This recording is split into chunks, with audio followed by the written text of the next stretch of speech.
Adrian Cross. I remember the first day I stepped into Henry Hastings's boardroom as if it happened only yesterday. My shirt collar felt too tight against my neck, and my hands were slightly clammy, but I tried to hide my nerves. Back then, I wanted to impress everyone in the Hastings family, especially Sophia. She was sitting off to the side with her tidy notebook, looking as poised as always. I'd never seen anyone so calm in a high-stakes atmosphere. Her father, Henry, had called the meeting to introduce me to the senior managers. After all, I was the new son-in-law, eager to prove that I wasn't just some guy Sophia had met at a university event, but a valuable asset to the family business. Even before we got married, Sophia insisted that her father's approval mattered more than anything. She would say, "If Dad trusts you, the entire board will, too. That's just how things work in our family." It felt like a challenge. Show Henry you're serious. Show him you won't buckle under pressure. And so I was ready, my suit pressed, my talking points memorized. But the moment Henry locked his gaze on me, I realized that no matter how ready I thought I was, Henry was on a different level entirely. He led the meeting with the kind of self-assured authority that comes from years of being in control. One look from him, and a room full of people would straighten their posture, swallow hard, or readjust their ties. I wasn't immune to it, either. While one of the VPs was speaking, Henry turned his attention to me. Not a word was said, but that stare sent an unspoken message. "Are you going to measure up?" Afterward, we had a brief conversation in the hallway. Henry clapped a hand on my shoulder, and he smiled like a man who'd just sized up a product before purchase. "You handled yourself well," he said. "Keep it up. I don't tolerate half measures." Then he was gone, striding off to meet someone else, leaving me feeling both relieved and unsettled. This was the first instance I understood something important. Henry Hastings wasn't just a father or a boss. He was a test I'd have to pass over and over. Sophia found me, expression soft. "He liked you," she murmured, sliding her hand into mine. Don't read too much into that last comment. But I couldn't shake the feeling that Henry's approval was never truly guaranteed. It was conditional, and I'd have to keep earning it. I told myself I'd do whatever it took. After all, I loved Sophia. I believed wholeheartedly we were building something real, a marriage that would stand the test of time. In those early months, I was juggling a full-time role at the company and trying to understand the complicated dynamics of the Hastings family. Henry had this habit of scheduling important meetings at random hours, especially late in the evening. I remember once, he called me out of a dinner with my parents to discuss urgent strategic concerns. My mom and dad were visiting from out of town, and I had to leave them mid-meal. Sophia urged me to go, saying, "Dad wouldn't call if it weren't critical." So I went, missing out on precious family time. When I arrived at the office, sweaty and out of breath, Henry was in his glass-walled corner room, reading over some market reports. He didn't even glance up when I walked in. It was an hour before he finally got around to explaining what he wanted. Turned out, it wasn't urgent at all, just a handful of questions about a small project. That's when I realized he was testing me. He wanted to see if I'd drop everything for the company, for his company. And I had. After that, I started receiving more of these urgent summons, sometimes on weekends, sometimes late at night. I began missing personal events left and right. Weddings of close friends, birthdays, and occasionally just relaxing Sundays at home. The deeper I sank into the work, the more Henry seemed to approve. He'd give me these curt nods during weekly briefings, or a rare, "nicely done," if I successfully completed a critical task. My own father once told me, "Respect that's demanded isn't real respect." But I was too caught up in chasing Henry's favor to heed the warning. Sophia, meanwhile, stood at the periphery of these dynamics. She never spoke against her father. She'd simply deliver messages. "Dad wants you to prepare slides for tomorrow," she'd say. Or, "Dad thinks it's best if we host a dinner with these new investors." At first, I thought she was just caught between loyalty to me and loyalty to her father, and I sympathized. I tried to reassure her, telling her things like, "One day, your dad will see how much I'm contributing, and we'll be equals." Sophia would nod, her gaze distant, not exactly disagreeing, but never wholeheartedly confirming my hopes. It ate at me a bit, but I kept telling myself it was just a matter of time. We developed a routine. I'd come home from the office around 8 or 9 most nights, find Sophia reading or watching the news, and we'd catch up about the day. We'd have these polite conversations. "How was your meeting?" "It was fine. Henry wants me to handle the new marketing push. Oh, that's good. Our talk rarely felt intimate. In bed, we'd share a few lazy kisses before drifting to sleep. Sometimes, she'd text me from her side of the bed with an idea for the next day. It was strangely formal. I missed the earlier days in our relationship, the spontaneity. But I told myself, this is just the reality of building a family empire, right? Henry's requests escalated. He'd schedule me at 6 a.m. to review acquisitions. If I even hinted that it might be too early, he'd arch an eyebrow and say, "You can't handle an early start?" That was the wedge he drove between my personal life and the business. But I accepted it. My love for Sophia was genuine, and if that meant getting the father-in-law's approval through constant vigilance, I was game. One afternoon, as I was polishing up a proposal, my cell buzzed. It was Sophia. "Hey," she said quietly, almost whispering. "Dad wants you to review some documents tonight. Something about last quarter's performance." I glanced at the time. It was nearly 7 p.m. "I'll have to skip dinner with my parents again," I muttered, trying to keep my frustration in check. "Adrian, you know how Dad is," Sophia whispered, not quite apologetic, but not entirely indifferent. "He says it's important." I hesitated, but in the end, I went back to my desk. Family loyalty, I thought, this is how it's done. That was the recurring pattern. And as months turned into a year, then 2 years, I saw less of my family, less of my friends. Henry became the central figure who dictated my schedule. Yet the strange thing is, I never heard him say thank you or I appreciate it with real warmth. Maybe once or twice, he muttered a stiff, "Good job." But for the most part, it was just demands. Demands that I met. Because in the back of my mind, I believed eventually, he'd recognize me as more than just a tool. I thought I could earn genuine acceptance from him, and by extension, from the entire Hastings family. During those first couple of years, I noticed an interesting shift in Sophia. The more I immersed myself in Henry's demands, the more she receded. She rarely suggested nights out or weekend getaways anymore. She seemed to anticipate the scheduled changes before I did, to the point where she'd hardly show disappointment if I said, "I can't make it to that event." It was like she'd made peace with her father's overshadowing presence a long time ago, and was simply waiting for me to do the same. Her acceptance of Henry's authority was absolute, almost mechanical. Sometimes, I caught a flicker of guilt in her eyes, like she wanted to say, "I'm sorry we're never on our own terms." But the words never came. My friend Marcus, that is, an old classmate from college, not the Marcus who would come into the picture later, once told me over drinks, "Dude, are you sure you're not letting them run your life? You have to set boundaries." I laughed it off, but inwardly, I felt a tug of unease. If only I'd known how important boundaries really were. I pushed those thoughts aside, doubling down on my efforts. Henry assigned me more complex tasks, analyzing foreign markets, reorganizing entire departments that were underperforming. Slowly, I started bringing in new ideas, fresh strategies. Some worked wonders and got the company out of tight spots. Henry remained publicly stoic, but I occasionally sensed a grudging respect beneath his cool exterior. He'd say things like, "I suppose your plan wasn't half bad," which for him was high praise. Looking back, I see how naive I was, ignoring Sophia's silent compliance with Henry's every whim. Ignoring how easily Henry manipulated my schedule, my priorities, my sense of self-worth. At the time, though, I took it as a sign of belonging. I was in the thick of the Hastings world. Sophia was my wife.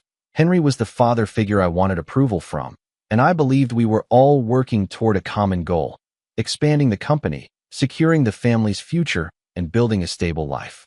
Little did I know the seeds of betrayal were already deeply rooted, waiting for the right moment to break the surface. Adrian Cross. The day Henry acknowledged one of my deals in front of other executives was the day I thought I'd finally made it. It happened about halfway through my second year with the company. I was leaning over a long, polished table in one of the smaller conference rooms, explaining to a senior manager how we could revive a failing tech venture by pivoting it toward emerging consumer markets. Henry walked in, wearing that signature look of reserved disapproval. I braced for some cutting remark. Instead, he nodded once and said, "Not bad, Adrian. We'll move forward with that approach." It was a simple statement, but I felt a surge of pride so strong it almost made me dizzy. That evening, I rushed home to tell Sophia. I wanted to celebrate, Maybe open a bottle of wine, have a private toast. She was in the living room, scrolling through her tablet, checking the day's stock updates. When I shared the news, she gave me a small smile. "That's wonderful," she said. "Dad obviously sees your potential." I was beaming like a teenager who'd just scored his first varsity touchdown. "Let's go out," I suggested, my voice brimming with excitement. "Let's do something fun." Sophia glanced at the time. It was already past 8, and she was still dressed in her formal blouse and pencil skirt. "We could order in," she offered. Her tone was neutral, neither enthusiastic nor dismissive. I insisted on at least stepping out for a quick dinner at a favorite local bistro. She agreed, but I sensed she was distracted. Halfway through dinner, she started talking about new tasks Henry wanted me to handle. "He mentioned a rebranding strategy for that logistics firm we just bought," she said. "He thinks you're the right person to lead it." Instead of celebrating, we ended up going through Henry's list of demands. By the end of the meal, I felt more tired than fulfilled, but I wrote it off as a normal day in the Hastings sphere. As my responsibilities grew, so did the tension at home. There was always some new project Henry wanted me to undertake. He'd drop by my office unannounced, place a stack of files on my desk, and say something like, "We're bleeding money on that distribution deal. Fix it." Then he'd leave. I started to wonder if he might secretly be preparing me to step into a bigger role, maybe even to stand at his side as a true partner. But every time I dared to hope, Henry would make a snide remark about how I should stay in my lane. It was a mixed signal I never fully deciphered. Meanwhile, Sophia drifted further. She attended social functions and galas on behalf of the family name, and sometimes I was invited, sometimes not. She never insisted I accompany her. She barely even asked if I had free time. I recall one particular evening. She was dressed in an elegant navy gown, hair styled perfectly, perfume subtle yet intoxicating. I was buried in budget forecasts for a new branch launch. She paused by my side, hesitating, as though she wanted to say something. But instead, she just sighed, patted my shoulder, and walked out the door alone. I tried not to let it bother me, but it did. One night, I came home past 11 and found Sophia at the kitchen table, staring blankly at her laptop. The overhead light cast sharp shadows under her eyes. She looked exhausted, almost haunted. "You okay?" I asked softly. She glanced up, forcing a small smile. "Just worried about everything," she murmured. "Dad, the business thus." I sat beside her, reaching for her hand. She pulled away gently, like she wasn't in the mood to be comforted. "Adrian, I know Dad puts a lot on your shoulders. I get it. But maybe we can talk to him, see if he can lighten the load a bit." The suggestion was so out of character that I found myself speechless. Sophia, for once, hinting that Henry might be overstepping. My chest warmed with relief. "Yeah, we could," I said. "Do you want to bring it up together?" She winced, looking away. I'm not sure if that's the right approach. You know how Dad gets about these things." And just like that, the moment passed. She made no commitment to stand by me or speak on my behalf. I swallowed the disappointment, telling myself I'd talk to Henry alone, but I never gathered the courage to do it. I was too afraid that pushing back would unravel the thread of approval I'd worked so hard to earn. Still, despite all these emotional undercurrents, my work results soared. I managed to revive a small, half-dead division that produced proprietary software for supply chain management. Within months, we landed a notable contract that pumped fresh cash into the entire company. Employees started thanking me in hushed tones. Apparently, layoffs had been looming before the contract. Yet public credit still went to Henry. He'd stand at press conferences or internal gatherings, touting our incredible leadership team, never singling me out by name. I tried to be gracious, thinking, if the company thrives, we all thrive. But quietly, I began collecting documents. Not in a sinister way. At least, that's what I told myself at first. It was more about ensuring I had a full record of everything I'd done. Every major project, every negotiation, every financial report that carried my signature. I'd stored duplicates on a private drive at home, plus a few in a safe deposit box downtown. Sophia noticed me printing out reams of pages late at night. "What's all this?" she asked once, eyeing the stacks. I shrugged, feigning casualness. "Just backups," I said. She didn't push further. The following week, Henry invited me to a major investors meeting. I felt a ripple of excitement because usually, Henry liked to handle those alone or with one of the older executives. To be included meant I might get real credit this time. The meeting took place in an upscale hotel conference room, complete with polished floors, crystal water pitchers, and the hum of air conditioning. The investors were a mix of sharp suits and sharper attitudes. Henry introduced me as the guy who handles our expansions, which was a vague way to say I was crucial without giving me a formal title. I pitched our vision for acquiring small logistics startups, grooming them for short-term profitability, and potentially flipping them for a massive return. At the end of the presentation, I received polite applause. One of the investors, a certain Ms. Alvarez, cornered me afterward. "You're the future of Hastings Enterprises, aren't you?" she asked with a curious smile. I just chuckled. "I'm just part of the team," I said, echoing Henry's line. She shook her head, clearly unimpressed by my modesty. "Well, I'd watch your back. Henry never shares the spotlight unless he wants something in return." Her words lingered. I pretended not to care, but they stung, echoing my own unspoken worries. That night, we had a dinner to celebrate the successful pitch. Henry chatted with Ms. Alvarez about upcoming ventures while I sat a few seats away, nearly invisible. Sophia was there, too, looking immaculate in a form-fitting black dress, but she was as distant as Henry. They formed a protective circle, father and daughter, forging alliances with big money, while I hovered on the outskirts. After dinner, Henry gave me the usual curt nod, which I interpreted as thanks for doing your job. Sophia was about to say something. Her lips parted, eyes flicking to me, but Henry interrupted, telling her they needed to speak with Ms. Alvarez about further prospects. The two of them walked off, leaving me alone by the half-empty wine glasses and rumpled napkins. A wave of loneliness struck me so fast, I almost felt nauseous. In bed that night, I stared at the ceiling, listening to Sophia's steady breathing. I wondered if she was really asleep or just pretending. My mind spun with conflicting emotions. I was achieving real success in the company, yet feeling further marginalized in the family. It dawned on me that Henry always kept me one rung below him, no matter how hard I worked or how many deals I closed. But it'll be fine, I told myself. I'm in this for the long game. Once Henry realizes how indispensable I am, everything will change. Sophia turned over, murmuring in her sleep. I shifted closer, placed a tentative hand on her shoulder. She made a soft sound, but didn't push me away. In that slight moment of warmth, I felt a flicker of hope. Maybe we could still find our footing as a couple, even under Henry's overpowering shadow. As I drifted off, I clung to that hope, unaware that bigger, darker clouds were already forming on the horizon, clouds that would soon reveal just how naive I truly was. Adrian Cross. I sometimes think about how rapidly things escalated during my third year in the Hastings Circle. By then, I was involved in almost every major project. I'd wake up to texts from Henry, bullet points that read like orders. Look into Chinese market expansions, or reroute resources to that failing logistics firm.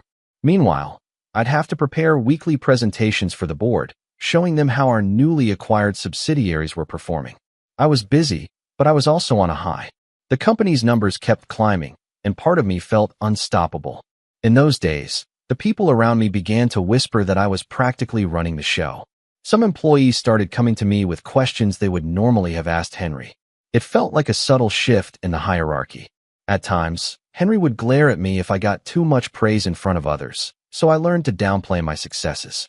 I'd say things like, "All credit goes to Mr. Hastings's guidance." It tasted bitter on my tongue, but I forced it out anyway. One afternoon, I was summoned to a small meeting with Henry, Sophia, and an external consultant named Trevor Mills. Trevor was a finance specialist who had worked with other large corporations. He'd been brought in to give an outside perspective on the next wave of acquisitions. As we settled into the chairs, Trevor presented a slideshow on potential expansions, but Henry cut him off after a few minutes. "We already have direction from Adrian," Henry said flatly, surprising me.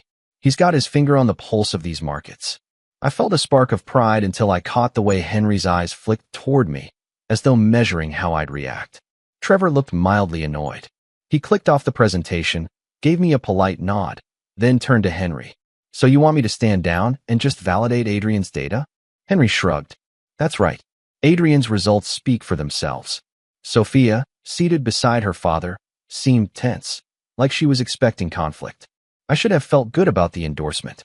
Instead, something about Henry's tone made me uneasy.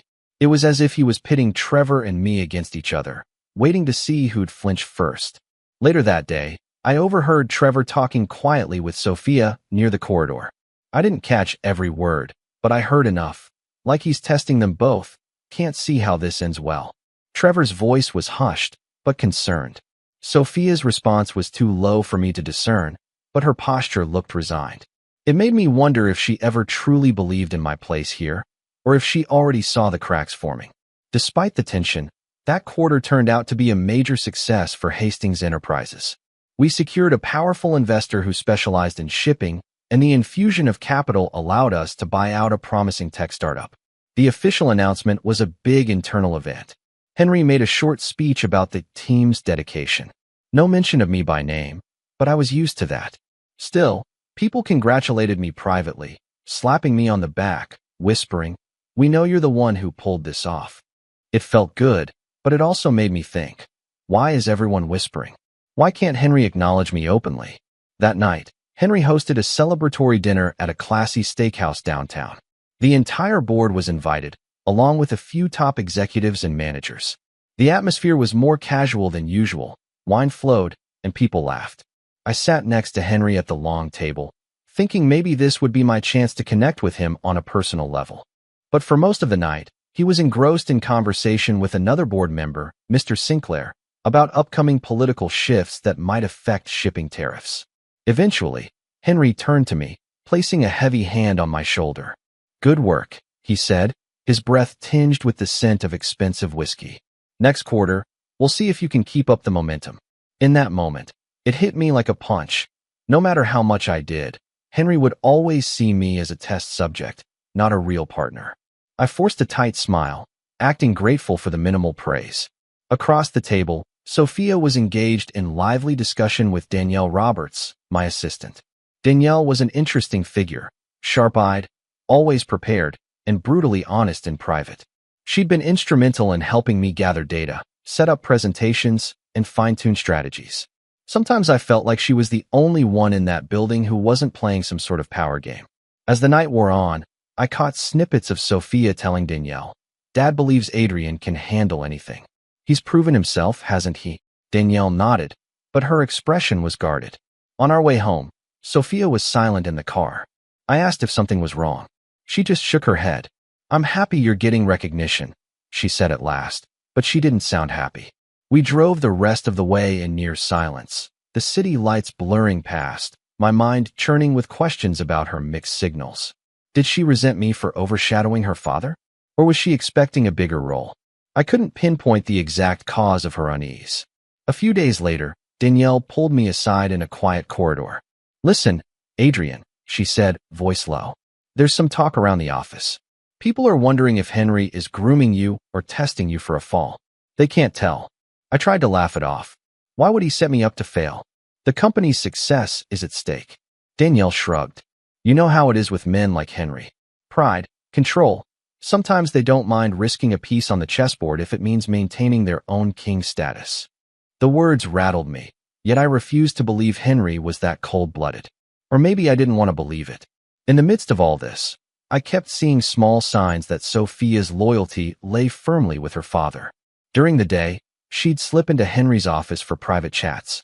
If I asked what they were discussing, she'd answer vaguely.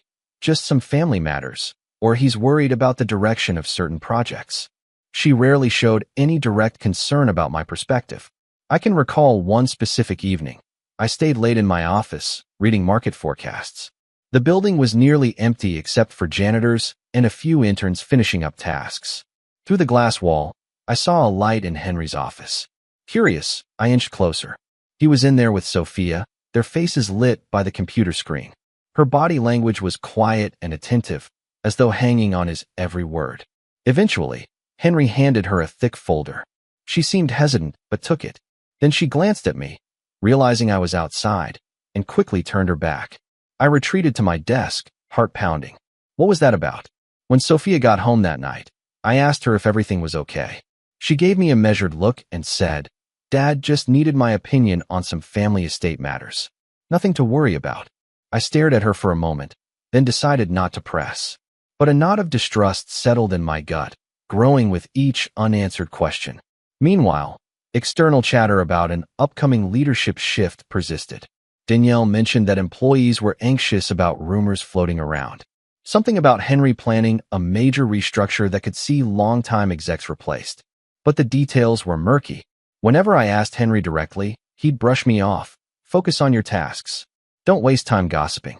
The abrupt dismissal only fueled my concern. Why was he so secretive? A particularly stressful day saw me returning home late, exhausted from back-to-back meetings. I found Sophia in the kitchen, rummaging through cabinets, looking for tea. Her hair was in a messy bun, and dark circles rimmed her eyes. I wanted to reach out, comfort her, share the burdens we both carried.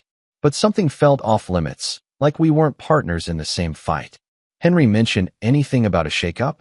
I ventured carefully, leaning against the counter. She paused, not meeting my gaze. Nothing concrete, she said, her voice tight. He just thinks the company might need new perspectives soon. My head spun. New perspectives, meaning new leadership? But it made no sense. Wasn't I the new perspective that had been driving growth for the last 3 years? Why keep me in the dark? That night, I found it impossible to sleep. Sophia and I lay side by side, neither speaking. My mind wandered to all the late nights, the sacrifices, the endless push to prove myself. I'd built so much for the Hastings name. I'd saved them from near financial ruin at one point. And if Henry was truly planning a leadership change that didn't involve me as a partner, what did that say about everything I'd done? A creeping sense of paranoia started to follow me through the office halls. If two managers whispered in a corner, I wondered if they were discussing my potential downfall. If Henry or Sophia locked themselves away in a meeting, I grew convinced they were scheming about the future. Danielle tried to keep me grounded. Focus on the work, she reminded me. When you deliver results, no rumor can unseat you. I tried, but I wasn't naive anymore. Deep down, I felt a storm on the horizon, and I couldn't shake the impression that Henry was orchestrating every thunderclap. Adrian Cross. By the time Henry arranged that fateful family dinner, I was running on fumes, physically tired and emotionally frayed. The invitation came via Sophia, who texted me while I was in the middle of meeting a potential tech partner. Dad wants everyone at the estate for dinner on Friday, 7 p.m. sharp. Normally, these gatherings were somewhat formal, but rarely mandatory. This time, the tone of the message suggested it wasn't optional. Friday arrived, and I drove to the Hastings estate in a swirl of conflicting feelings. On one hand, I hoped Henry might finally confirm my standing, maybe even announce something official, like a promotion. On the other, the secrecy and hints of a leadership shift gnawed at my nerves. As I pulled up the long driveway, the mansion loomed, lights glowing in the windows, giving it a deceptive air of warmth. The place was immaculate as always, trimmed hedges, a manicured lawn, a row of luxury cars belonging to various family members and close associates. I stepped inside to find the living room already buzzing with conversation. Henry stood near the fireplace, swirling a glass of scotch. He spotted me and gave a curt nod. Sophia was by his side, dressed in a pale blue cocktail dress, her expression unreadable. Various aunts, uncles, and cousins were scattered around, discussing everything from politics to the latest stock trends. On the surface, it looked like a regular family dinner, maybe a bit more crowded than usual, but nothing too strange. Then Marcus Pierce walked in. He was a confident-looking guy, tall, with impeccable hair and an expensive suit that almost screamed, "I have arrived." I'd never seen him before, but he carried himself like he belonged. Something about his demeanor made me uneasy, though I couldn't quite pinpoint it at first. I assumed he was some distant relative or maybe a new business partner Henry had invited. After a quick handshake, we exchanged polite introductions. I noticed he kept glancing in Sophia's direction, which struck me as odd, but I brushed it off, not wanting to appear paranoid. Dinner was served in the formal dining room, a space too large for normal life. Long mahogany table, gleaming silverware, paintings of past Hastings generations glaring from gilded frames. Henry took his usual seat at the head, with Sophia on his right. I was seated a few chairs down, next to an uncle who mumbled about real estate taxes the entire time. Across from me sat Marcus, exuding a self-assured smirk that I found increasingly irritating. Whenever the conversation turned to business, he'd lean in, as if waiting for a chance to insert his opinion. About halfway through the meal, Henry tapped his fork against his glass to get everyone's attention. The chatter died down. "I want to say a few words," he began, his deep voice carrying easily across the table. "First, thank you all for being here. It's been a tremendous year for the Hastings family, and for Hastings Enterprises as well." He paused for effect. My pulse sped up, because this was usually the moment he'd single out key contributors, or ignore them. "I'm proud of how far we've come," Henry continued, "but I believe we can go further. The next chapter of our story requires fresh leadership, someone who can steer this family and its business interests into the future." A wave of murmurs spread. I glanced at Sophia. She stared blankly ahead. My hands felt clammy under the table. Is he talking about me? I wondered. Then Henry's gaze flicked to Marcus. "I'd like to formally introduce Marcus Pierce," Henry said with a firm nod. "A dynamic individual who will be taking a leading role in our endeavors moving forward." The whole table seemed to freeze, or maybe it was just my perception. Marcus? Who the hell was he to suddenly be the face of the Hastings future? My mind raced through every scenario. Maybe Henry was grooming multiple new lieutenants. Maybe Marcus was heading some specialized division. But the next words out of Henry's mouth cut through me like ice. "Marcus has proven himself a capable strategist, and I'm confident he'll uphold our family's legacy. He'll also be part of our family in a more personal sense." At that, Sophia lowered her eyes, and an uneasy hush spread over the dinner guests. The older relatives looked puzzled. A cousin or two leaned forward, clearly picking up on the tension. Marcus gave a gracious smile, half standing from his chair. He shot a quick glance at me, almost pitying. "I'm honored," he said, clearing his throat. "And I look forward to being, well, more than just a business partner in the Hastings circle." I could barely breathe. My ears rang. Was I hearing this right? Henry continued. "We intend for Marcus and Sophia to, well, to make their partnership more official. In due time, of course." I dropped my fork. It clattered loudly onto the plate, drawing stares. My eyes shifted to Sophia, who still couldn't meet my gaze. Everyone around the table seemed to murmur at once, confusion and shock rippling through the room. But no one openly challenged Henry. That's how powerful he was. He could announce that his married daughter would have a new husband, and the rest of the family would just politely puzzle over it, afraid to contradict him. I felt like a spotlight was burning down on me, but nobody said my name. I was invisible, even though I was the husband, her husband. My mind raced back to all the times Henry tested my loyalty. All the nights I'd spent saving this company. All the dinners, birthdays, gatherings I'd missed with my own family. It swirled in my head, mixing into a toxic brew of anger, betrayal, and humiliation. I tried to speak, but the words wouldn't come. Part of me wanted to scream, "What the hell is going on here?" Another part whispered, "They planned this. Sophia's known. Henry's known. Everyone but you." At the table, Henry lifted his glass. "To a prosperous future," he said, as though none of this was bizarre. Sophia finally looked at me. Her expression was vacant, or maybe it was guilt. I couldn't read it clearly. Marcus gave me a little nod, like he was both apologizing and declaring victory all at once. I excused myself, practically stumbling out of my chair. My vision blurred, heat rushing to my face. The room's chatter picked up as soon as I left, like they couldn't wait to discuss the scandal in hushed, half-panicked whispers. I found my way to an empty study down the hall, a small space with a heavy wooden desk and shelves of old books. My breathing was ragged. So this is how it ends? I thought. They're replacing me, erasing me. Footsteps approached. I braced for Sophia, but it was Henry who walked in. He closed the door behind him, swirling what was left in his scotch glass. "I know this is unexpected," he said, voice calm in that maddening way of his. I stared at him, still too stunned to form a coherent sentence. "You've done good work for us," Henry continued, as if awarding me a participation trophy. "But the family needs a fresh direction. Marcus is bright, has strong connections. And your presence here, frankly, it's become cumbersome."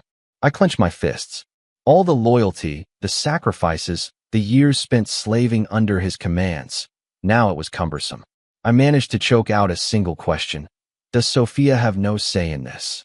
Henry shrugged, sipping his drink. "Sophia understands her role. She agrees this is best for the family's future. Those words struck me like a punch to the gut. I felt anger surge, but I gritted my teeth. Showing fury would only feed Henry's sense of power. His eyes flicked over me with disinterest. I'd ask you not to make a scene. Let's be civil.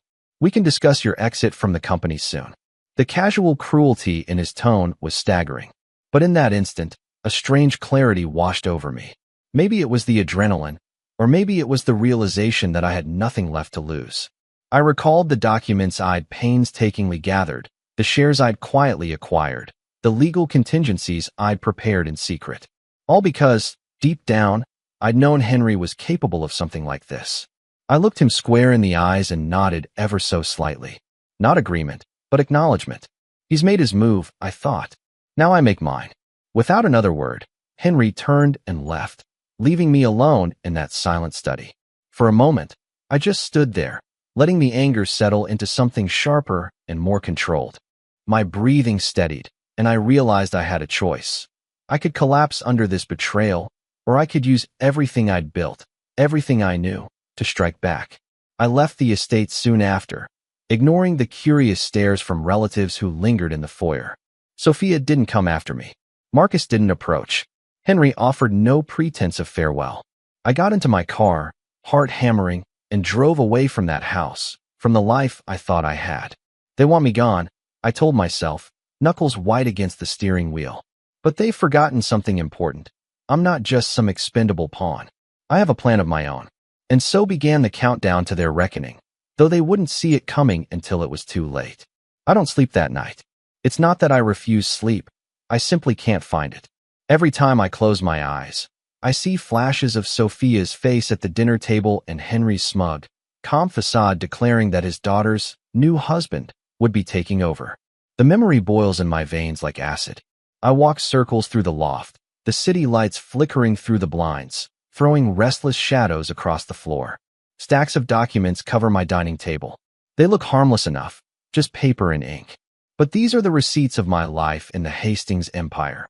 Old contracts, legal disclaimers, and a thick binder that contains every share certificate I purchased over the years. Not everyone knows I own the majority stake in Hastings Enterprises, and I'm about to use that silence to my advantage. It all started innocently.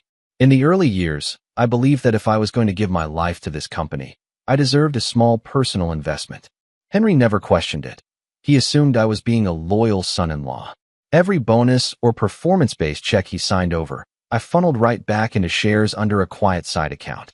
Sophia saw me reading statements on my phone late at night sometimes, but she never asked questions. Maybe she was too focused on her father's demands to notice. Or maybe she noticed everything and just didn't care. That thought alone clenches my throat. A dull ache pulses at my temples as the hours pass. I don't bother turning on the TV. Instead, I rifle through old emails and half-forgotten spreadsheets. So many lines of data, numbers that used to mean profit margins and expansion strategies, now carry the weight of my survival. I find the share distribution table I've updated methodically every quarter. Some lines are circled in red. The times I quietly acquired pieces of stock from small-time investors who wanted quick cash. They never realized how valuable those tiny percentages would become when combined.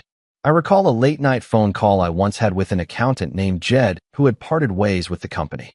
He warned me, Henry will do anything to maintain control. Watch your back. It felt like paranoia at the time, but now I see how naive I was. My only comfort is that Jed's tip made me more vigilant. I tracked each silent partnership carefully, ensuring that no one realized just how large a slice of Hastings Enterprises I was accumulating. Toward dawn, I brew a fresh pot of coffee.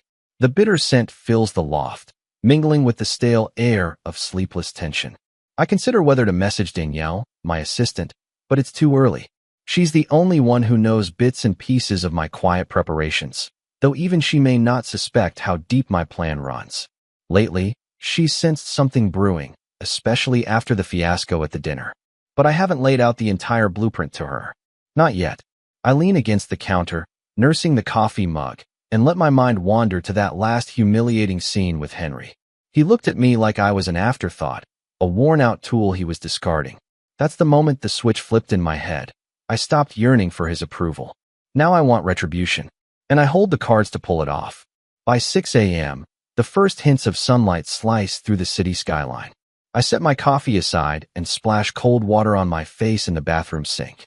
My reflection looks haggard, bloodshot eyes, dark half-moons underneath them. But there's a determination in my gaze that wasn't there before. I'm not letting Henry hijack my life or my work. I've poured 13 years into that company, forging it into a modern powerhouse. If he thinks he can replace me at the snap of his fingers, he's about to discover just how wrong he is. I allow myself a brief flashback. The earliest days when I'd hustle for the smallest share, betting on the idea that Hastings Enterprises could become unstoppable. Henry's empire was teetering on the brink of irrelevance back then. So many late nights, so many personal sacrifices.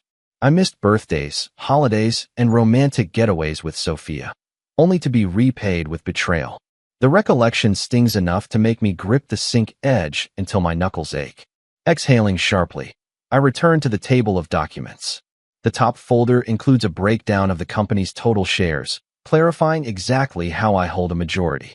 I've highlighted the relevant clauses that cement my legal authority to override any attempt at ousting me. My lawyer, an old acquaintance named Kelly, helped me draft these so they're watertight. It's time to put them to use. Just before 7 a.m., I shower. The scalding water loosens the tension in my shoulders. Briefly, an image of Sophia floats in my mind. Memories of steamy mornings when we'd share the shower, her laughter echoing against the tile walls. There was a time, not too long ago, when our marriage still held genuine warmth. Now, that intimacy feels like a ghost I can't quite banish, no matter how angry I am. The mention of her new husband, my replacement, burns away any nostalgic sweetness, though. By the time I step out, I'm too angry to mourn the past. Fury is a better shield anyway. Dressed in a crisp suit, I glance once more at the thick binder. It's my lifeline. I carefully zip it into a leather portfolio, slip on my watch, and head out. The city is already alive with morning traffic, horns blaring in slow motion as everyone crawls through congested streets. On a typical day, I'd hate this drive, but today, the slow pace feels like a prelude to something monumental. Every block that passes is a step closer to confronting Henry, Sophia, and that cocky stranger named Marcus. Pulling into the underground parking garage of Hastings Enterprises, I catch a glimpse of my reflection in the rearview mirror. There's no tremble, no uncertain glimmer in my eyes. I'm ready. Clutching the leather portfolio, I step out of the car. The morning air in the garage is clammy, smelling faintly of exhaust and damp concrete. I can't help but remember the first time I parked here, so eager to be part of the Hastings dream. Now, that dream has morphed into something else, a twisted battleground, with me in the center. The elevator ride up feels like an eternity. I scroll through my phone, scanning emails, ignoring personal messages. A coworker texts me about a meeting rearrangement, but I can't be bothered to reply just yet. My heart thrums a steady, controlled beat. In my mind, I'm already envisioning how this confrontation will play out. Henry might rage, or he might try to manipulate me with that detached, paternal grin of his. Either way, my response is set. I hold the majority. That's all that matters. The doors open to the executive floor. A handful of employees bustle around, trying to look busy. They sense a disturbance. Maybe it's the tension in my shoulders, or the way I walk. Danielle catches my eye from her desk outside my office. She offers a hesitant smile, like she can almost taste the conflict in the air. "Morning," she greets softly. "Everything okay?" I give her a curt nod. "We'll talk in a minute," I say, glancing at the clock on the wall. I have about half an hour before Henry or Sophia typically arrive. Marcus, I'm not sure about. He's not even officially on the books, so who knows what kind of schedule he keeps. I duck into my office, place the leather portfolio on the desk, and start pulling up digital backups. My screens fill with spreadsheets, scanned documents, legal references. After a moment, Danielle steps inside quietly and shuts the door. "Want to fill me in?" she asks, crossing her arms. I heard rumors that last night was intense. She's known me long enough to skip pleasantries. For a moment, I debate how much to tell her, but I trust Danielle more than anyone in this building. "It's time," I say, my voice firm. "They're trying to replace me. Henry and someone named Marcus Pierce." Danielle's eyes widen slightly. "Replace you?" She taps a pen against her notepad, then lowers her voice. "That doesn't even make sense. You're basically the engine running this place. I shrug, though my jaw tightens. Tell that to them. Anyway, it's not going the way they planned. I own the majority. Her mouth opens in a silent O. She doesn't look as shocked as I expected, as if she suspected I'd been methodically safeguarding myself. I'm going to show them, I add quietly, that I'm not so easy to discard. Danielle nods, lips pressed thin. I'm with you, she says. Then she glances at her watch. Henry'll be here soon. She raises an eyebrow, a silent question. Are you sure you're ready? I exhale, forcing a small, humorless grin. Never been more ready, I say. And it's true. I can practically hear my heart pounding, but for the first time in months, maybe years, my fear is outweighed by a fierce sense of purpose. Less than an hour from now, Henry Hastings is going to walk into my domain, expecting a man on the brink of defeat. Instead, he'll find the man holding all the cards. This is the day everything changes. Adrian Cross. I barely settle into my desk chair before my office door swings open.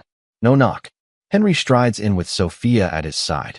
Marcus lingers just a pace behind them, scanning the room with that practiced smirk. They act as if they own the place, but it's my name on the official documents they haven't seen yet. Still, I keep my expression neutral. Adrian, Henry says, voice clipped.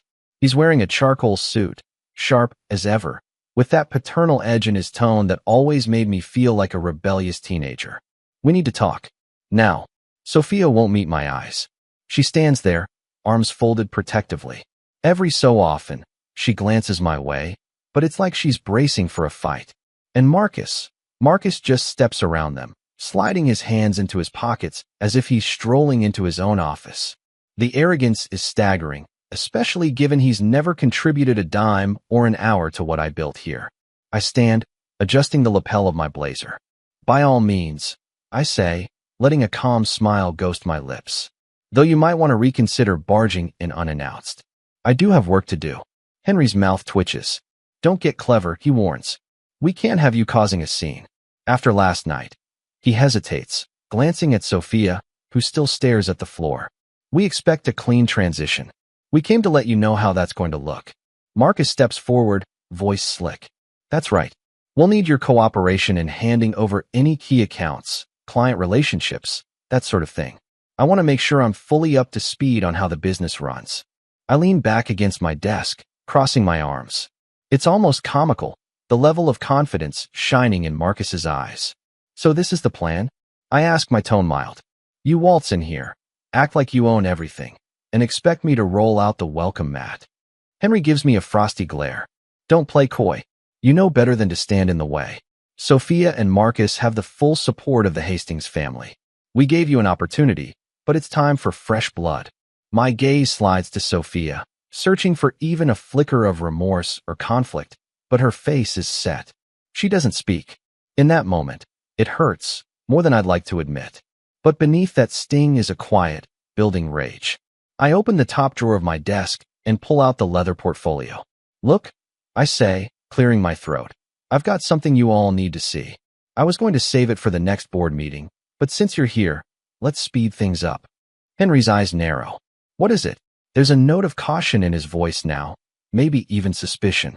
Without a word, I flip open the binder to a section marked Share Distribution and lay it flat on the desk. A neat row of signatures, official stamps, everything in perfect order. I watch as Henry steps closer, eyes scanning the page. Marcus tenses behind him, craning his neck to see. Sophia takes a small step forward, too, eyebrows drawing together. It's a list of shareholders, I say quietly, along with official documents verifying the transfer of shares to me over the years. If you look carefully, I tap a particular line. You'll notice that I hold the majority stake. Actually, a bit more than half the entire company, if we sum it up. Silence. It's thick as tar in the air. Henry's face twitches, a flush creeping up his neck. This can't be right, he breathes, flipping through the pages. There's no way you. Marcus's smirk vanishes. He steps forward, grabbing a page to examine it. Is this some kind of trick? He demands, voice losing that oily confidence. I shake my head, stifling the urge to gloat. No trick. Just a quiet accumulation, one small piece at a time. You never asked how I spent my performance bonuses, or how I negotiated a few side deals with early-stage investors who were looking to sell their minor shares. Now, I guess you'll have to start caring. Sophia finally lifts her head to meet my eyes. I can see the shock in her expression. There's a flash of something else, too. Fear, maybe, or recognition that she underestimated me. But she says nothing. Henry tries to maintain composure, but I can see cracks forming in his stony exterior. You think you can threaten us with this? He sneers. I've spent decades building Hastings Enterprises. The board won't let you hijack it. They're loyal to me, not you. I shrug. Then let them be loyal, I answer calmly. But the board follows the majority shareholder. That's how companies work, Henry. You taught me that. The subtle reminder of his own lessons tightens his jawline. Marcus, practically vibrating with anger, retorts, you can't do this. Henry still has controlling interest in certain divisions. Sophia is the rightful heir. And I raise a hand, cutting him off. Stop. Whatever you think you are, or think you deserve, doesn't matter. I hold controlling shares. That means I'm the decision-maker now. My words come out icy, but controlled. Inside, I'm brimming with both fury and satisfaction. All those lonely nights spent poring over documents are about to pay off. Henry slams the binder shut, a sharp crack echoing in the office. You're playing a dangerous game, Adrian. He tries to keep his voice low, but I sense the tremor in it. This will only end one way. I arch an eyebrow. You mean you forcing me out? Seems that plan's gone sideways. The tension crackles like static. For a moment, I imagine security bursting in to break up a fight. But the rest of the office is silent, unsuspecting of the corporate war raging within these four walls. Sophia steps forward, placing a hand on her father's arm. Dad? She begins quietly, her voice trembling just enough for me to notice. Maybe we should discuss this more calmly. We need to. Henry shrugs her off. No, we do this now. He turns to me, voice dripping with contempt. Don't think this piece of paper makes you untouchable. The Hastings name commands respect. We'll see how much sway you have when people realize you're acting out of spite. I let a bitter laugh escape. Spite. You blindsided me by declaring Sophia would have a new husband.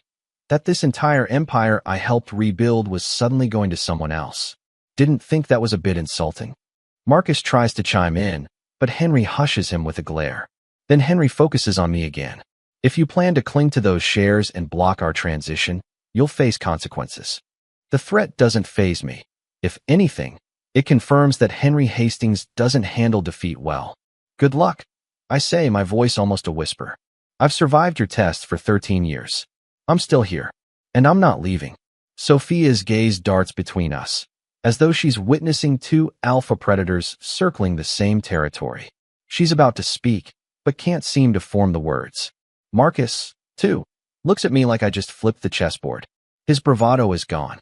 I see in his eyes the realization that all those smug assumptions about my weakness were illusions. A silence lapses, broken by the beep of my phone on the desk, a trivial calendar reminder. In that lull, Henry straightens his jacket, puts on a cold, thin-lipped smile. Fine, he says. You've made your move, boy. But don't ever forget I made you. And I can break you. I say nothing, letting his threat hang in the air. Inside, my pulse hammers, a swirl of anger and grim triumph. I've played my card, and there's no going back. Without another word, Henry turns, storming out. Marcus follows reluctantly, throwing me a parting glare, as if he wants to lunge across the room and strangle me. Sophia trails last, her face etched with something close to regret or confusion. At the doorway, she hesitates, eyes locking on mine for a beat. I think she wants to speak, to apologize or explain. But then Henry calls her name, and she disappears into the hallway. As the door slams shut, I feel the weight of the confrontation settle in my chest. The hardest part is done, but a deeper battle is just beginning. For now, though, I let out a long exhale. Henry can't erase me or push me aside anymore. I have the majority stake, and I'm not afraid to use it. Adrian Cross. I'm still standing by my desk when Danielle rushes in, eyes wide. She must have overheard some of that standoff from outside. What happened? She demands, voice hushed. Henry looked furious. Marcus was cursing under his breath on the way out. I sink into my chair, running a hand through my hair. I showed them the proof. I say simply, my majority stake. Her mouth parts in a silent gasp. Then her gaze darts to the leather portfolio on the desk. Damn, she breathes. That means you're in control, right? Legally. I nod, a tremor of adrenaline still coursing through me. They can't just push me out, no matter how much Henry blusters. My chest tightens at the memory of his final threat, but I hold steady. Of course, that won't stop him from trying to twist arms and call in favors. He probably has half the city in his pocket. Danielle glances over her shoulder at the closed door. So what's the next step? The board's going to want an explanation. I shrug. Let them come. I have documents. I have data. If Henry tries to paint me as some usurper, I'll show them exactly how I lifted this company from near collapse. They'll see who's the real backbone of Hastings Enterprises. She bites her lower lip, nodding. I can tell she's running through contingency plans in her head. She's always been thorough like that. Okay, she says. Well, Henry's definitely going to contact the old guard, people who've been loyal to him for decades. He might try to spin a story that you're staging a hostile takeover. A wry smile crosses my face. That's rich, I murmur. He basically tried to replace me overnight with that clown, Marcus. It's all about optics, Danielle points out. Henry is a master at controlling narratives. He'll make it seem like you're driven by personal vendetta. Maybe even that you're threatening Sophia's well-being. Who knows? The mention of Sophia's name sends a pang through me, though I shove it away as quickly as it appears. She made her bed, I say quietly, recalling the heartbreak of discovering her complicity. Anyway, I'm not going to let them frame me as the villain. I'll expose Henry's financial missteps if I have to. Danielle nods sharply. All right, I'll keep an ear out for any intel. You might want to prepare for a private meeting with some board members soon. They'll want to confirm your claims. I lower my voice, leaning in. Pull up the internal audits for the last 5 years. The ones that never got official board review. Henry's been funneling money into side ventures. He might be borderline untraceable, but I have enough leads to raise suspicion. Her eyes glint with intrigue. You sure about that? If we go public, it's scorched earth. My grip tightens on the edge of my desk. He started this war, I say firmly. I'm not holding back. Before she can respond, my phone buzzes. I glance at the caller ID, an old friend from my earliest days with Hastings, a department head named Cole. He's probably heard rumblings already. With a nod to Danielle, I pick up. Yeah, I say, trying to sound calm. Adrian. Cole's voice is tense. I heard something big just went down upstairs. Henry's been firing off calls, demanding an emergency meeting. You okay? I force a dry laugh. Define okay. Let's just say Henry's not running the show the way he thinks anymore. Cole sucks in a breath.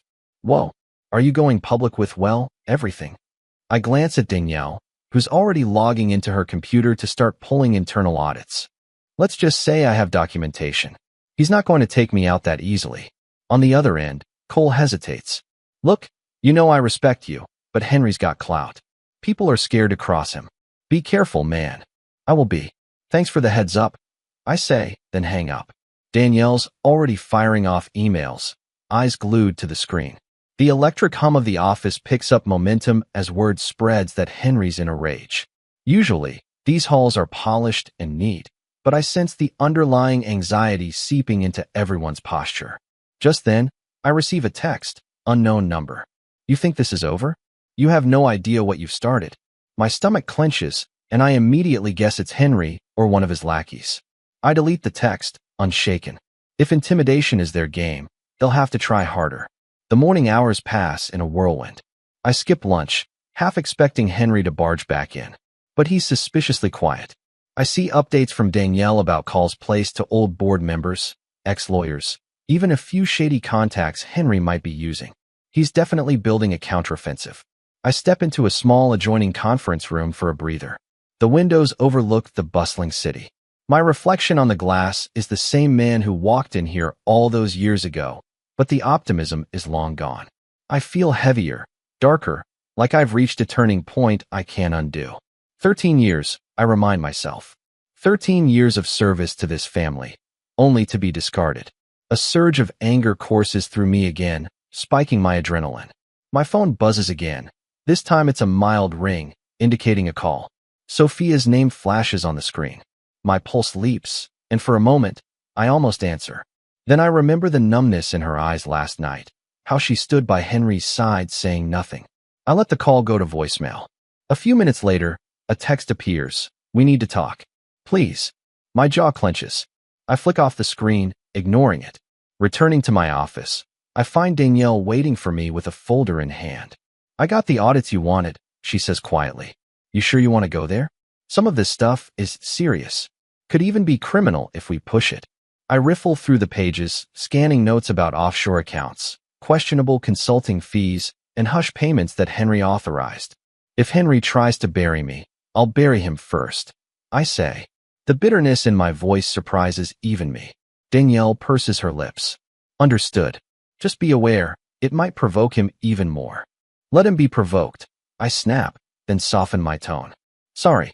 Thanks for pulling this together. I know it's not easy. She offers a small nod. I'm on your side, Adrian. Always. Before I can reply, my desk phone lights up. It's the front desk security. I answer, voice taut. Yes. A shaky voice on the other line says, Mr. Cross, Henry Hastings is requesting immediate access to the executive conference room. He has a few guests with him. Should we let them up? My pulse jumps. Guests? I echo. Who? Not sure, sir. A couple of older gentlemen, might be board members. And it looks like a lawyer. A wave of tension grips me. Fine, I manage. Let them through. I'll meet them. Hanging up, I turn to Danielle. It's starting, I say, exhaling slowly. He's gathering allies. This is the first shot. She glances at her watch. You want me there? I consider it. No. Let me go alone. If things get nasty, I'll call for you. Her eyes flick with concern, but she nods in agreement. Armed with my portfolio again, I walk out of my office, ignoring the stares from staff who sense a confrontation. My footsteps echo down the corridor, each stride carrying me closer to whatever Henry's orchestrating. I pass by a reflective glass panel, catch sight of my steeled features. A small voice in my mind whispers, this is it. The moment you've braced for. They think they can corner you, but you hold the real power. I straighten my jacket and push open the door to the conference room. Henry stands at the head of the long table, flanked by two board members I vaguely recognize from old photos. A short, stern-faced attorney is to his left. They all turn to look at me. Henry's expression is a mixture of anger and forced politeness, like he's trying to maintain the respectable facade. Adrian, he says quietly, have a seat. But there's no welcome in his tone. I slide into a chair opposite them, carefully placing the leather portfolio in front of me. I can feel the tension radiating off Henry like heat from a fire. He looks like a man who's about to lash out at the slightest provocation. The attorney is already rifling through papers, the board members perched stiffly, as if expecting a dogfight. They have no idea that every threat they make will be countered, no clue that the man they're trying to corner has already prepared for this exact scenario. I'm ready to unleash whatever evidence it takes to keep my position and to make sure Henry regrets underestimating me. Adrian Cross. Henry doesn't waste time on pleasantries. The moment I sit down, he slides a folder across the table. We want a clean handover, he states, voice tight. Sign these documents. Relinquish your position. Turn over operational control. We can negotiate a severance that reflects your contributions. My gaze drifts over the folder. Inside, I glimpse the bold heading. Consent TO, transfer leadership. The final insult. A severance. I echo, glancing up at him. You're offering me a buyout of the business I practically rebuilt. One of the board members, a gray-haired man named Mitchell, coughs awkwardly. Adrian, we appreciate everything you've done, but Henry assures us this new direction is what's best for the company. If you cooperate, it'll be less complicated. Henry stands straighter, hooking his thumbs into his vest pockets. You aren't bigger than Hastings Enterprises, he says. We can make this very unpleasant if you refuse. I open my leather portfolio with deliberate slowness, pulling out the shared distribution documents. You might want to update your threats, I say, pushing them across the table. Since I hold the majority stake, you're not exactly in a position to demand anything. Henry's lawyer adjusts his glasses, scanning the paperwork. His frown deepens with every line. The board members exchange uneasy looks. Mitchell mutters something under his breath. Clearly, they weren't prepared for legal proof that cements my authority.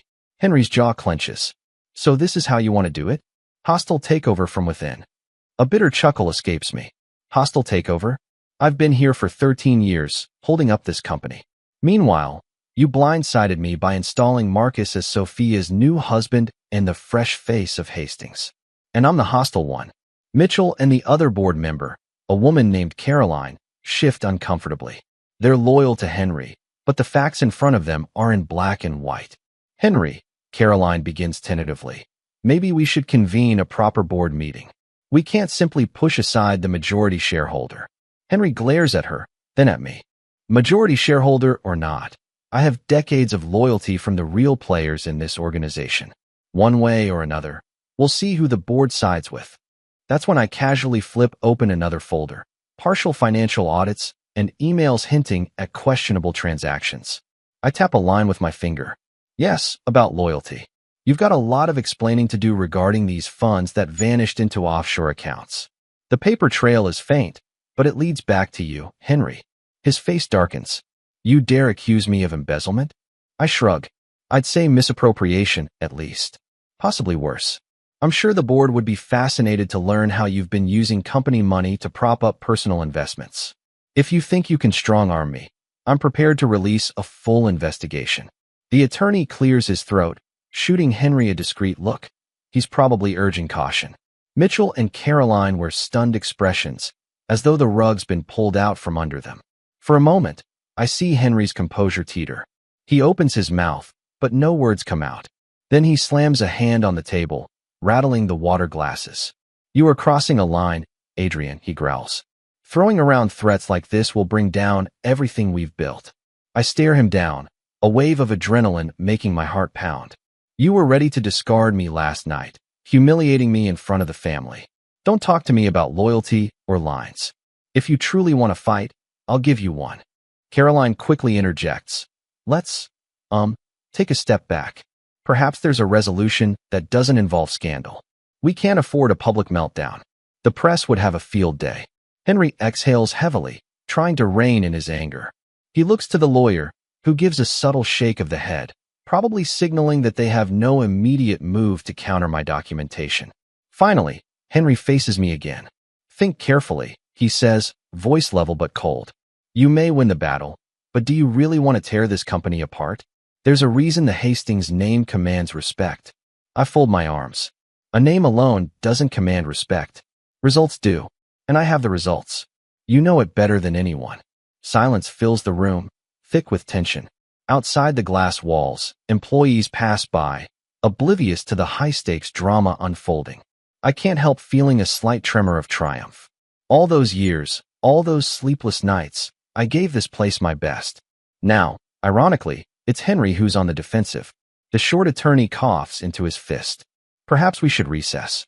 Mr. Hastings, we need to discuss certain clarifications in private. He gathers up papers, a clear signal that they're retreating to strategize. Henry stares at me for one more beat, eyes full of venom, and then he jerks his head at Mitchell and Caroline to follow him out. The door opens, letting in a brief echo of office chatter, then closes behind them. The tension lingers, as though the air itself is bristling with animosity. Sitting there alone at the table, I allow myself a long exhale. My phone vibrates in my jacket pocket. I pull it out, noticing a message from Danielle. Marcus showed up at your office again. He's pissed. Should I keep him waiting? I smirk grimly, typing back, yeah, let him stew. For a moment, I almost laugh at the absurdity of this entire spectacle. Henry and his old allies plotting a corporate coup, while Marcus roams the halls like a wannabe heir. Gathering my folders, I stand, straightening my tie. My reflection in the glass wall is the same man from earlier, but there's a new glint in my eyes. I was always the one who tiptoed around Henry's authority, who accepted the scraps of praise. Now, I realize I never needed his approval. I have enough power to stand on my own, and enough secrets to keep him in check. Just as I reach for the door handle, it flies open. Marcus bursts in, breathing hard, face flushed. You think you've won? He hisses, voice low to avoid attracting attention. Henry will never let this stand. I cross my arms, refusing to be intimidated. If Henry can't stand it, he can resign. Or he can fight me in court. Doesn't matter. Marcus's lips twist in anger. This was all a setup from day one, wasn't it? You were just waiting for the perfect moment to blindside him. Blindside Sophia. Hearing her name sends a pang through me, but I keep my face blank. Sophia made her choices. She stood by while Henry announced you'd replace me in business, and in her bed. I let that last bit linger, a flicker of bitterness slipping into my tone. Marcus stiffens, clearly not expecting me to address the personal aspect so directly. That's between Sophia and me, he growls, though his voice wavers. You've got no say over her anymore. I feel an odd surge of disgust. It's a free country, but don't expect me to politely hand over everything I built. You want to prance around as the new husband? Fine, but this company remains under my control. He bares his teeth in a mocking grin. You're making enemies you can't handle. Henry has more pull in this city than you realize. Leaning in, I speak softly. I've been in Henry's shadow for 13 years, absorbing every lesson, every connection. Don't lecture me on his influence. I know exactly what he's capable of. Marcus looks ready to retort, but I step around him and head for the doorway. As I pass by, he grabs my arm. Just a momentary grip that sends a spark of anger flaring through me. Swiftly, I push his hand off. Touch me again, I warn in a low voice, and I won't hold back. He falters, then steps aside, frustration etched across his features. Without another word, I exit the conference room. My heart pounds, adrenaline fueling every step. The entire floor seems to be holding its breath, anticipating the next move in this corporate chess match. Danielle meets my gaze from down the hallway, her expression half alarmed, half impressed. I give a small nod to reassure her that I'm still in control. Inside my office, I close the door behind me and take a shaky breath. My phone buzzes again, this time an email notification from Cole, referencing an emergency board session in the works. They're trying to corral me, no doubt. But I'm ready. I have the files, the majority stake, and the intangible sense of moral rage that's been lit inside me ever since Henry declared me expendable. Slumping into my chair, I realize I'm still trembling slightly. It's not just fear, it's the electric charge of defiance. For once, I'm not dancing to Henry's tune. I'm making my own. Let him scramble, let Marcus rage. I've shown them who truly holds power here. And I've only just begun. Sunlight slices through the tinted windows of my office the following morning. The city's pulse is steady outside, cars rumbling, people hurrying to their jobs, blissfully unaware of the quiet corporate war simmering here at Hastings Enterprises. For a moment, I watch the pedestrians from my high-rise view, marveling at how oblivious they are to Henry's unraveling domain. I press the phone to my ear, listening as Danielle's voice crackles on the other end. Everything's set, she says. Security will let the board members in through the side entrance. We're using conference room B in the West Wing. Less traffic that way. Good, I reply. My voice sounds calmer than I feel. And the materials? All compiled, Danielle confirms. She hesitates. Listen, Adrian, some of these board members are longtime associates of Henry's. They'll be torn. I know, I say, pinching the bridge of my nose. But once they see the documents, they'll have no choice but to side with me. Evidence doesn't lie. I can almost feel her nodding on the other end. We hang up, and I spend a moment alone, mentally reviewing the plan. This secret board meeting is my move to expose Henry's hidden network of offshore accounts and false expense claims. Proof of how far he's gone to maintain his personal power. For years, he buried these transactions under complicated ledgers and shell companies. Now, I plan to bring them to light. At best, the board will realize Henry is toxic. At worst, they'll decide I'm the lesser evil, the safer bet. Either way, I seize control. A knock on the door startles me. It's Cole, a mid-level executive who's been quietly loyal since my earliest days. He pokes his head in, eyes flitting around anxiously. Hey, I heard there's a meeting. Is it true Henry's not invited? I give a curt nod. He's not. This is between me, the key investors, and the neutral board members. We need an unfiltered discussion about where the company stands. Cole swallows, looking uneasy. Well, rumor is Henry's losing it. He's been calling in favors all morning. He steps closer, lowering his voice. He cornered me in the hallway, asked if you'd force me to keep quiet about anything. I raise my eyebrows. And I said no. Of course, Cole replies. But he's desperate, Adrian. Watch your back. I manage a thin smile. Thanks for letting me know. After Cole leaves, I tidy a stack of papers on my desk, my mind buzzing with calculations. Henry's downfall might be inevitable, but a cornered man can lash out dangerously. I remind myself to stay vigilant. Shortly after noon, Danielle texts me the final confirmation. They're gathering. You ready? I exhale, straighten my suit, and head for conference room B. My footsteps echo in the quiet corridor. This section of the building is usually reserved for discreet negotiations or sensitive planning sessions, perfect for the kind of confrontation I'm about to stage. When I enter, a hush falls. The attendees, 4 board members, plus 3 key investors, are seated around a long, polished table. They look surprised to see me stride in alone, no hint of Henry or his allies in sight. Good. That's exactly how I planned it. Danielle stands at a small side table, a digital projector prepped and waiting. She meets my gaze, and I nod for her to begin. Thank you all for coming on short notice, I say, voice steady. I appreciate your discretion. We have urgent matters to address regarding Henry Hastings's conduct. A man named Jacobs, one of the older board members, glances around warily. Is Henry aware of this meeting? I keep my expression impassive. No, and that's intentional. The evidence you're about to see isn't speculation, it's fact. I wanted you to review it objectively, without interference. Jacobs frowns, but says nothing more. Danielle clicks a button, and a projection glows on the wall. Spreadsheets, email records, scanned financial statements. I step to the front. These documents detail unauthorized transfers from the company's main operating account into offshoot corporations tied to Henry personally. You'll notice the amounts increase over the years, coinciding with acquisitions we completed. Funds vanish from official ledgers in small increments that add up to millions. A gasp escapes from one of the investors, Ms. Reeves, who has always prided herself on ethical practices. This, if it's true, it's borderline embezzlement, she says quietly. I move on, pointing to another set of files. Henry also classified personal expenses as business development. Private jets for non-corporate events, pricey gifts with no client records, and lavish dinners that never included potential investors. All reimbursed through Hastings Enterprises' budget. An uncomfortable murmur spreads around the table. Ms. Reeves and a few others exchange troubled looks. Jacobs rubs his chin, his discomfort plain. Why hasn't this come to light before now? I lock eyes with him. Henry has a tight grip on the accounting department and the older executives.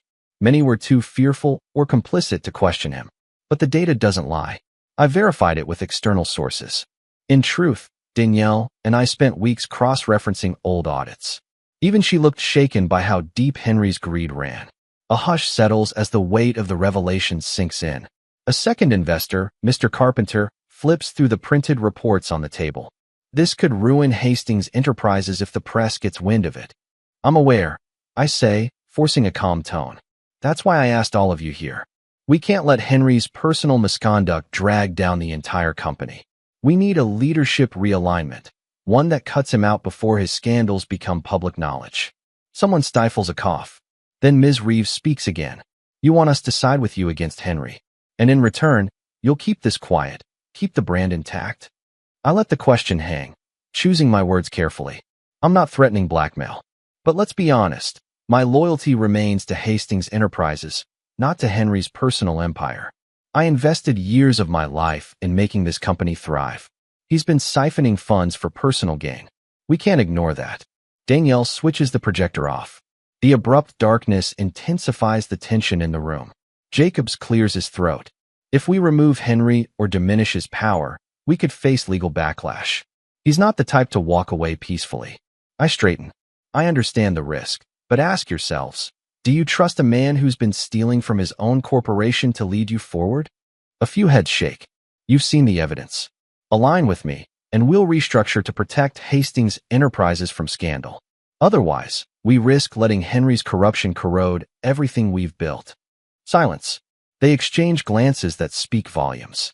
In that moment, I sense the shift. Fear and practicality are pushing them in my direction. Henry's name once carried weight like a sledgehammer, but no board of directors wants to sink with a crooked captain. Mr. Carpenter finally sighs. I can't believe it's come to this. Then he looks at me, resigned. But I'm with you. We can't let Henry bury us. One by one, the others nod. Jacobs hesitates the longest, but even he sees the writing on the wall. We'll convene officially soon, he concedes, to finalize a motion that secures your leadership and addresses Henry's wrongdoing. That's all I ask, I reply, relief mingling with a cold satisfaction. Thank you. The meeting ends on that note, tension still thick in the air. As I escort them out, they murmur about what Henry's next move might be. I say nothing, but inwardly, I'm bracing for his retaliation. He won't go down quietly. At the door, Ms. Reeves pauses. Adrian, she says softly, I hope you know what you're doing. Hastings Enterprises is bigger than one scandal. I meet her gaze, voice low. I'm well aware, Ms. Reeves. That's why I'm doing this, to save the company before it's too late. She studies me for a moment, then nods. Good luck. As she leaves, Danielle approaches, exhaling deeply. That went better than I expected. I manage a thin smile. For now, let's hope Henry doesn't have a trump card hidden somewhere. She glances away uneasily. He's quiet this morning, which worries me more than if he were screaming threats. Her phone buzzes. She looks down. Sophia's been calling your office line, by the way. She's left 3 messages. A flicker of anger churns in my stomach. Ignore them. My voice is cold. This war is between me and Henry. Sophia made her choice. Danielle nods, though I sense her pity. I gather my folders, thinking of Henry's looming shadow. One battle won, but the war is far from over. By late afternoon, a gray drizzle blankets the city, streaking the windows of my office with thin rivulets of water. It mirrors my mood, restless, full of half-formed thoughts and pent-up anger. I'm reviewing the new board alignments on my laptop when Danielle leans into the office. Adrian, she says quietly. Sophia's here. She's in the lobby, security called. I stiffen, old memories scraping at the edges of my mind. You told them? That she needs an appointment. Danielle shrugs. But she refuses to leave. It's causing a bit of a scene. An apologetic note creeps into her tone. Should I have them escort her out? For a moment, my chest tightens. Sophia and I used to share so many late nights, whispered conversations, stolen touches when we were actually in sync. Now she's standing in the lobby like a stranger. My anger flares, but it's tinged with something else, an ache I can't quite name. I'll handle it, I say, forcing composure. I take the elevator down, ignoring the quiet stares from employees who sense the tension. The lobby is all polished marble and gleaming lights. Toward the entrance, I spot Sophia in a simple black dress, arms wrapped around herself as if she's cold. 2 security guards hover nearby, looking uncertain. As soon as she sees me, she steps forward. Adrian, she breathes. I need to talk. I raise a hand, stopping her. What for, Sophia? My voice carries a subdued edge. To explain how you stood by while your father tried to replace me? Or maybe how you're letting Marcus waltz around, expecting me to bow out. Her face pales, eyes brimming with guilt or regret, or maybe just desperation. I never wanted it to be like this. Dad, he makes decisions, and you what? I cut in, throat tightening. Follow his orders? Wait for him to choose who you share your life with. She flinches, tears gathering in her eyes. For a flicker of a second, I remember the early days when those eyes held warmth, not this raw pain. But anger trumps nostalgia. You can't possibly understand, she whispers. Dad threatened to cut me off, too. I almost laugh at the irony. Cut you off from the wealth you've always known? Must be terrifying. My sarcasm is sharp, but a part of me hates the bitterness in my own tone. You let him humiliate me, Sophia, announcing some new husband at that dinner. You never once stood up for me. She winces. I tried, in my own way, but enough? I snap, then force a calmer breath. I can feel the eyes of curious bystanders, employees who pretend not to stare. What do you want? She steps closer, voice trembling. I wanted you to know I never stopped caring about you. I got swept into Dad's manipulation. But I'm still your wife, Adrian. I bark a humorless laugh. Wife in name only, it seems. Her lip quivers. She tries to place a hand on my arm, but I step back. The rejection sparks fresh tears. Can we at least talk privately? She pleads. Let me explain everything. I hesitate, old emotions tugging me in different directions. But I recall the swirl of betrayal, that dinner where Henry declared me replaceable. No, I say quietly. I'm not interested in your explanations. Not while your father's out there trying to burn me at the stake. She flounders, blinking back tears. Dad's furious, She confesses, her voice shaky. He's calling in all his favors. He's determined to destroy whatever you've built. I'm worried, Hill. You should be. I cut in. He's gone too far already. If you want to stop him, that's your decision. But don't pretend you're on my side now. The last words come out quieter, laced with betrayal. Sophia exhales shakily, glancing around the lobby at the staring eyes. I'm not justifying what he did. I'm telling you to be cautious. Thanks for the warning. I say, bitterness creeping back. But I'm handling it. She opens her mouth as if to say more, but the tension in my posture must be obvious. Instead, she steps back, tears clinging to her lashes. I'm sorry, she whispers. I never meant for this to happen. I can't bear to watch her cry, but I also can't forget how quickly she folded at Henry's command. It did happen, I say softly. And you stood by. She closes her eyes, looking like she's fighting the urge to collapse. Then, defeated, she turns and walks out, the echo of her heels on marble fading into the hush of the lobby. I stand there a moment, breathing hard, trying to quell the storm of conflicting emotions. Love, anger, sorrow, they churn inside me, but I force them down. Focus on the war, I remind myself. Emotions are a weakness Henry can exploit. I feel a presence behind me, Danielle's quiet footsteps. She touches my shoulder gently, her voice low. You okay? She asks. I shake my head, face rigid. Let's go upstairs. We have a company to protect. It's all I can say without betraying the tremor in my chest. Back in my office, I slam the door behind us. Danielle watches me with concern. I'm sorry you had to see her like that, she murmurs. I exhale sharply, dropping into my chair. It's done, I mutter, though I'm not sure if I'm trying to convince her or myself. My phone buzzes with new messages, mostly anxious texts from colleagues who've caught wind of Henry's behind-the-scenes scheming. I rub my temples. Henry's not letting go easily. Danielle nods. And we can't let him sabotage the board's decision. It might help if we gather more dirt, something to seal his fate. I glance at her, recalling the trunk of partial evidence we haven't even touched. I have a few more leads, I admit. Bank accounts that might link him to questionable deals. If we drop those bombs at the right moment, the board will have no choice but to sever ties with him for good. Danielle gives a slight, approving nod. That might do it. And we have the next board session soon. If Henry tries to crash it, we'll be ready. Sighing, I stare at my reflection in the glossy surface of my desk. Sophia's worried about how far Henry will go. I say, voice hollow. Maybe she's right. He could stoop to anything. Danielle lays a reassuring hand on the desk, just near mine. We'll face it head on. You've come this far, Adrian. I swallow hard. Yeah, no backing down now. Outside, the rain intensifies, tapping a relentless beat on the windows. Inside me, a similar storm rages. Hurt, anger, and a grim determination to see Henry stripped of every last shred of power. It's the only way I can move on. A few days later, the clouds have cleared, but the tension inside Hastings Enterprises lingers like a fog. Henry has gone into full counterattack mode, reaching out to old allies, once loyal executives, and family friends who owe him favors. I hear rumors that he's painting me as a traitor orchestrating a coup. I'm in a glass-walled conference room reviewing urgent emails with Danielle when Cole bursts in, breathless. Henry just held a press conference, he blurts.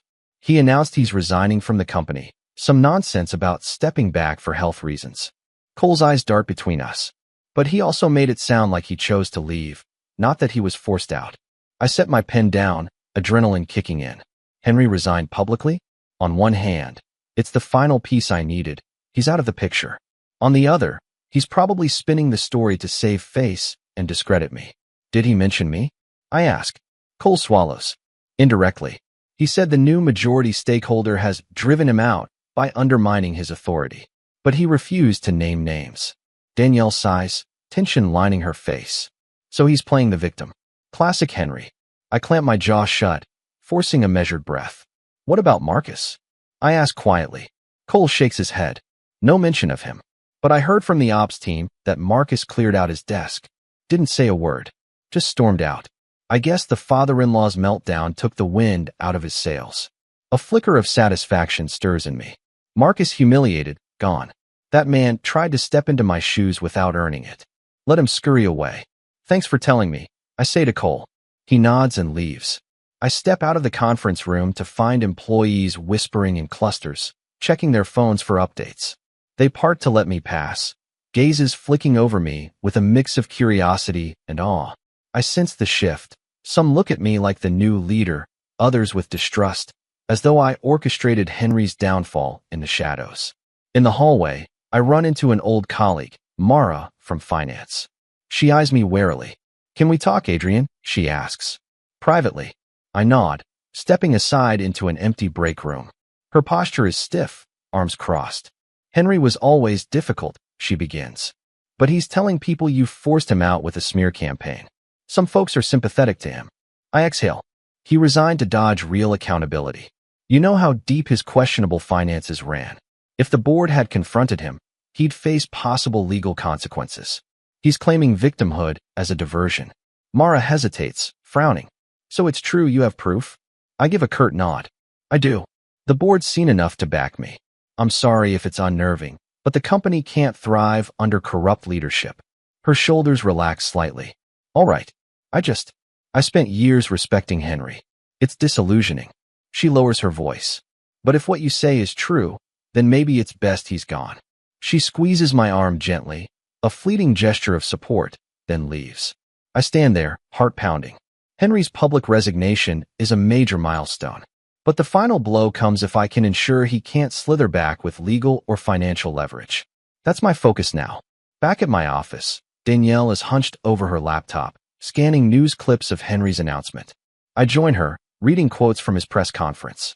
Henry told reporters that new forces inside Hastings Enterprises forced his decision, that the environment is toxic. The words boil my blood, but I keep calm. "Let him whine," I say. "The truth will come out." Danielle glances up.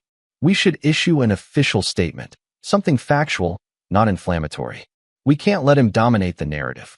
I nod. "Draft it. Keep it brief.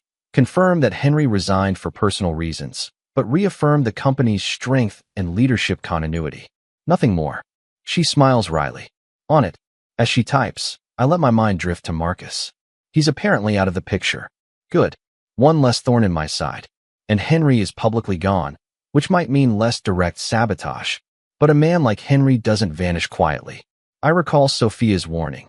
He'll do anything if he feels cornered. That thought is interrupted by a soft ping on Danielle's computer. She clicks a file, eyes widening. "Adrian, this is big." She turns the screen to me. It's a fresh lead from an anonymous source, someone who forwarded additional bank statements tied to Henry's personal accounts. They reveal staggering sums of money moved offshore just 2 months ago, right around the time Henry first started talking about changing leadership. My stomach knots. He was building a safety net, I murmur, planning to cut and run if things went south. The sums are enough to set Henry up comfortably for years, maybe forever. No wonder he resigned. He's ensuring he can wage war from a safe financial vantage point. Danielle meets my gaze. "We could leak this to the board, confirm he's been diverting assets even more recently than we thought." I nod slowly, hate twisting my gut. "Yes, forward it to the board members we trust.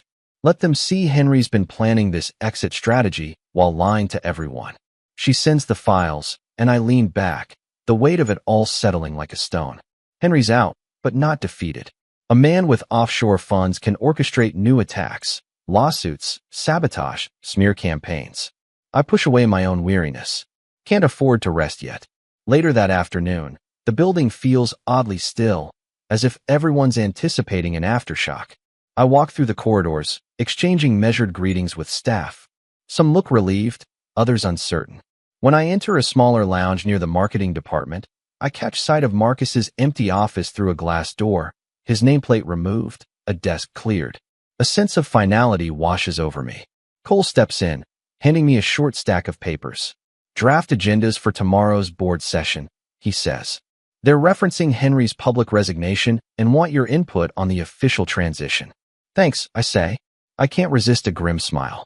Official transition, indeed. The board wants to formalize me as the unchallenged head. A swirl of emotions stirs, triumph, but also a hollow ache. This is what I've wanted: power, recognition, but it comes at a cost. Sophia's tears flash in my memory, and Henry's venomous face looms in my mind. I pull myself together. Give me the final doc by tonight. I tell Cole. I'll sign it first thing in the morning. He nods, but hovers. You know Henry isn't done, right? Even if he's gone, he'll find ways to cause trouble. I know, I murmur. But let him try. I'm ready. Night falls, and the office gradually empties. I remain in my chair, the city lights winking beyond the floor-to-ceiling windows. A glass of water sits untouched on my desk. Danielle left earlier, urging me to get some rest, but I can't leave yet. My phone buzzes, an unknown number. I stare at it, unsure if it's Henry or Sophia or some new threat. I let it go to voicemail. In the hush, I comb through the newly obtained bank statements one more time. Each transaction is a piece of Henry's puzzle, his final retreat. He's planning something, my gut warns. But at least for now, the board sees him for what he is. He's humiliated, forced to resign publicly.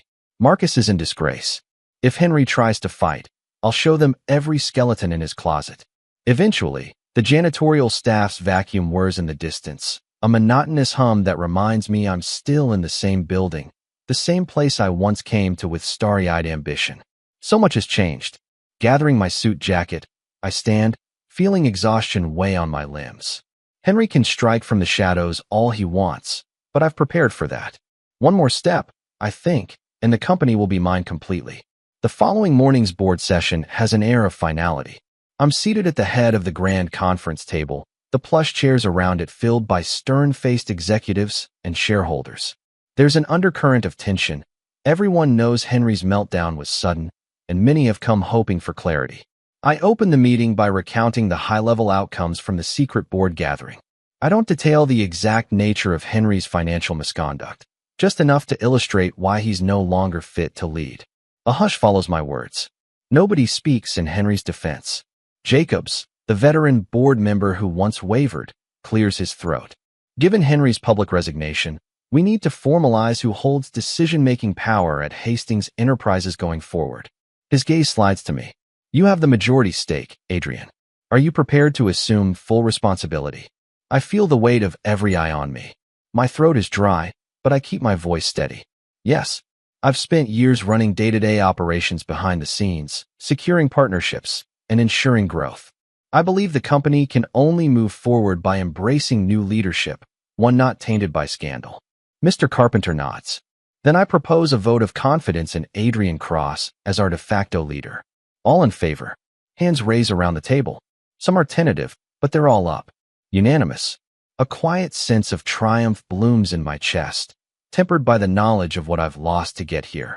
Just as the motion passes, the door swings open. Heads snap toward the commotion. Henry stands at the threshold, eyes red with fury, flanked by a lawyer I haven't seen before. A hush falls as he strides in, ignoring the stunned looks. Not so fast. Henry growls, voice cracking with anger. I have unfinished business with this board. A ripple of shock travels the room. Jacobs stands partway out of his chair, sputtering. You can't just... Henry, you publicly resigned. The board is all ready. I don't care about your vote, Henry spits. I'm not letting this traitor hijack my company without a fight. He jabs a finger at me. You orchestrated everything. Leaked false stories about me, tricked the board with fabricated evidence. I won't stand for it. My jaw clenches. Henry, the evidence is real. You know it. Offshore accounts, falsified expenses, lies, he shouts, though his voice wavers. This is a setup from day one. You were never loyal, just waiting to seize power. The lawyer by his side tries to intervene. Mr. Hastings, please. Henry shrugs him off. No, let me finish. He turns to the others, trying to muster dignity. I gave my life to Hastings Enterprises. My father started this company. I built it into a giant. And now you're all turning your backs on me because of this snake. Silence. Some board members shift uncomfortably, unable to meet his gaze. I see the cracks in Henry's facade. He's a desperate man who's lost his empire, but refuses to admit fault. My hands tighten into fists under the table. Jacob speaks gently, as though addressing a cornered animal. Henry, the numbers are there. We can't ignore them. There's no future with you at the helm. He glances at me. The board has cast its vote. Adrian is, Henry explodes. I built all of you. You'd be nothing without me. Veins stand out on his neck, and for a moment, I fear he might lunge across the table. I stand, summoning a level voice. You chose to resign, Henry. You can't barge in here now and demand we pretend your misdeeds never happened. I glare at him. You brought this on yourself. He glares back, breathing ragged. I won't forget this betrayal, Adrian. You think you've won, but I promise, I'll make you pay. His threat hangs in the air, sinister and raw. The lawyer tries again, voice shaking. Mr. Hastings, we should go. There's a silent push, like he's physically urging Henry out the door. Henry wrenches his arm free. No, he digs into his pocket and slams some documents onto the table. I came to deliver these. His voice drips with contempt. It's a transfer of any residual shares I hold. If you want them so badly, take them. But understand, you've destroyed this family. My daughter, my legacy, ruined. A hush falls.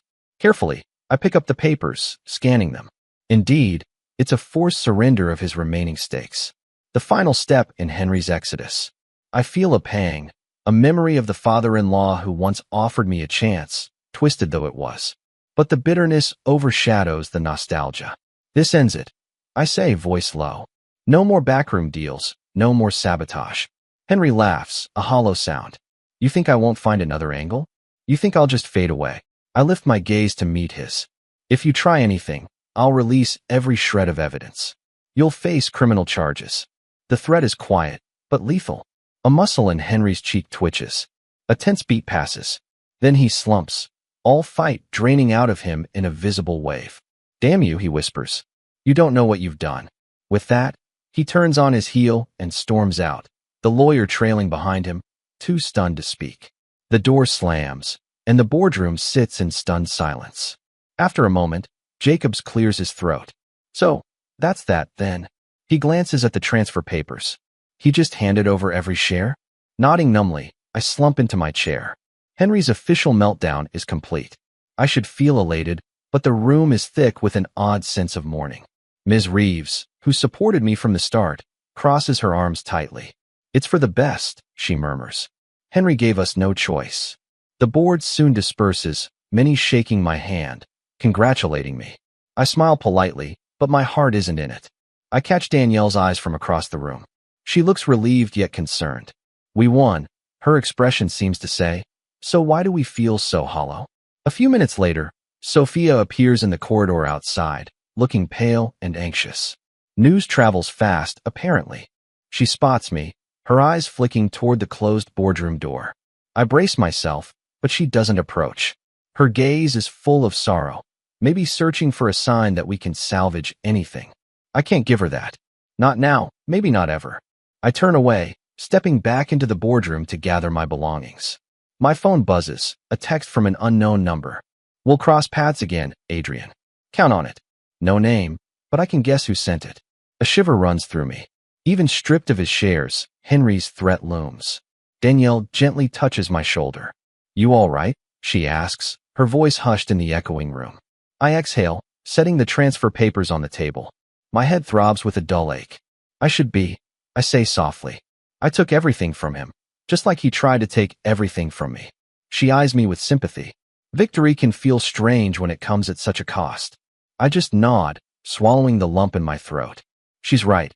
I have the company, but I've lost so much else in the process. I recall Sophia's pleas, Henry's rage, the years of my life spent chasing approval from a family that never truly embraced me. Stepping out into the hall, I notice staff members giving me wide berth, as though sensing I'm not to be disturbed. In the window's reflection, I see a man who's finally broken free of his father-in-law's grip, but the cracks remain. My breathing feels heavy, my mind cluttered with the ghosts of how things used to be. Somewhere down another corridor, I catch a glimpse of Sophia walking away, shoulders hunched. I think about calling out to her. No, I tell myself. I can't fix what's been broken. She didn't fight for me when it mattered. Now, I can't bring myself to forgive. Not yet, maybe never. I walk toward my office, each step echoing on the polished floor. Doors open to an empire that's wholly mine, and a lonely road I never expected to tread. It's a hollow triumph, but it's triumph all the same. My new office on the 40th floor feels unnervingly quiet.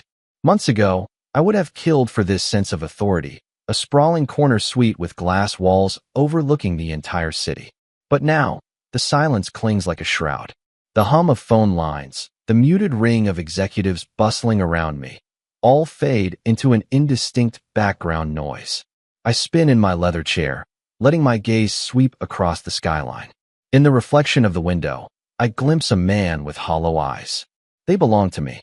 I'm the undisputed head of Hastings Enterprises, officially rebranded simply as Hastings, at least on the press releases. The board hails me as a visionary. Business journals call me ruthless yet brilliant. I should be thrilled. Instead, my chest feels heavy. A soft knock at the door draws me back to the present. Danielle steps in, a thin tablet in her hands.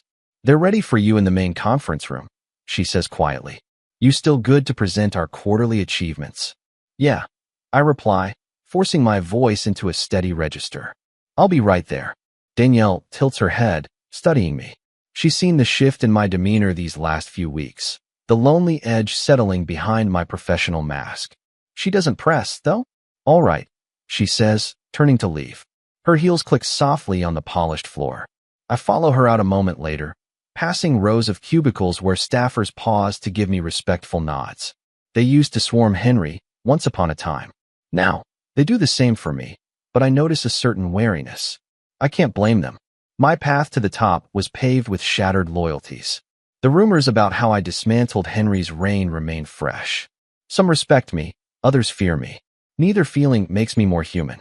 Inside the conference room, I deliver a concise update. Revenues are up, partnerships are stable, expansions are on hold for the time being. The board members around the table nod in approval. No one dares question me much. There's no Henry to challenge me, no Marcus prowling for a takeover. We wrap up quickly. I snap my notes shut, almost longing for a spirited debate that never comes. Afterward, one of the newer board members, a woman named Tiana Mitchell, stops me in the corridor. "That was a solid presentation, Adrian," she says, adjusting her glasses. "We appreciate your leadership." "Thanks," I say, a faint smile pulling at my mouth. Tiana has a direct manner that I like. She joined after Henry's downfall and doesn't carry the baggage of the old guard. "Let's keep the momentum going," I add, but the words ring hollow in my ears. Momentum toward what? I wonder. What's left to conquer? I ride the elevator down to the main lobby, deciding I need fresh air. Stepping outside, I'm greeted by midday sunlight bouncing off the pavement. A few employees stand by a coffee cart, chatting. One waves, "Hey, Mr. Cross. Great quarter." I lift a hand in acknowledgement, not trusting myself to speak. Pride tastes bland these days. I wander across the plaza, letting the city's bustle wash over me. Every corner reminds me of the victory that came at a steep cost. The memory of Henry's rage, Sophia's silence, the sense of finality when he abandoned his last shares. I have everything I wanted, yet I've never felt emptier. A ring on my phone startles me. I see the caller ID, Business Daily Report. They've been pestering me for an exclusive interview about my rapid rise. I decline the call, tucking the phone away. Not now. The thought of bearing my story to the press makes my stomach twist. Let them spin their tales of the ruthless CEO who dethroned his father-in-law.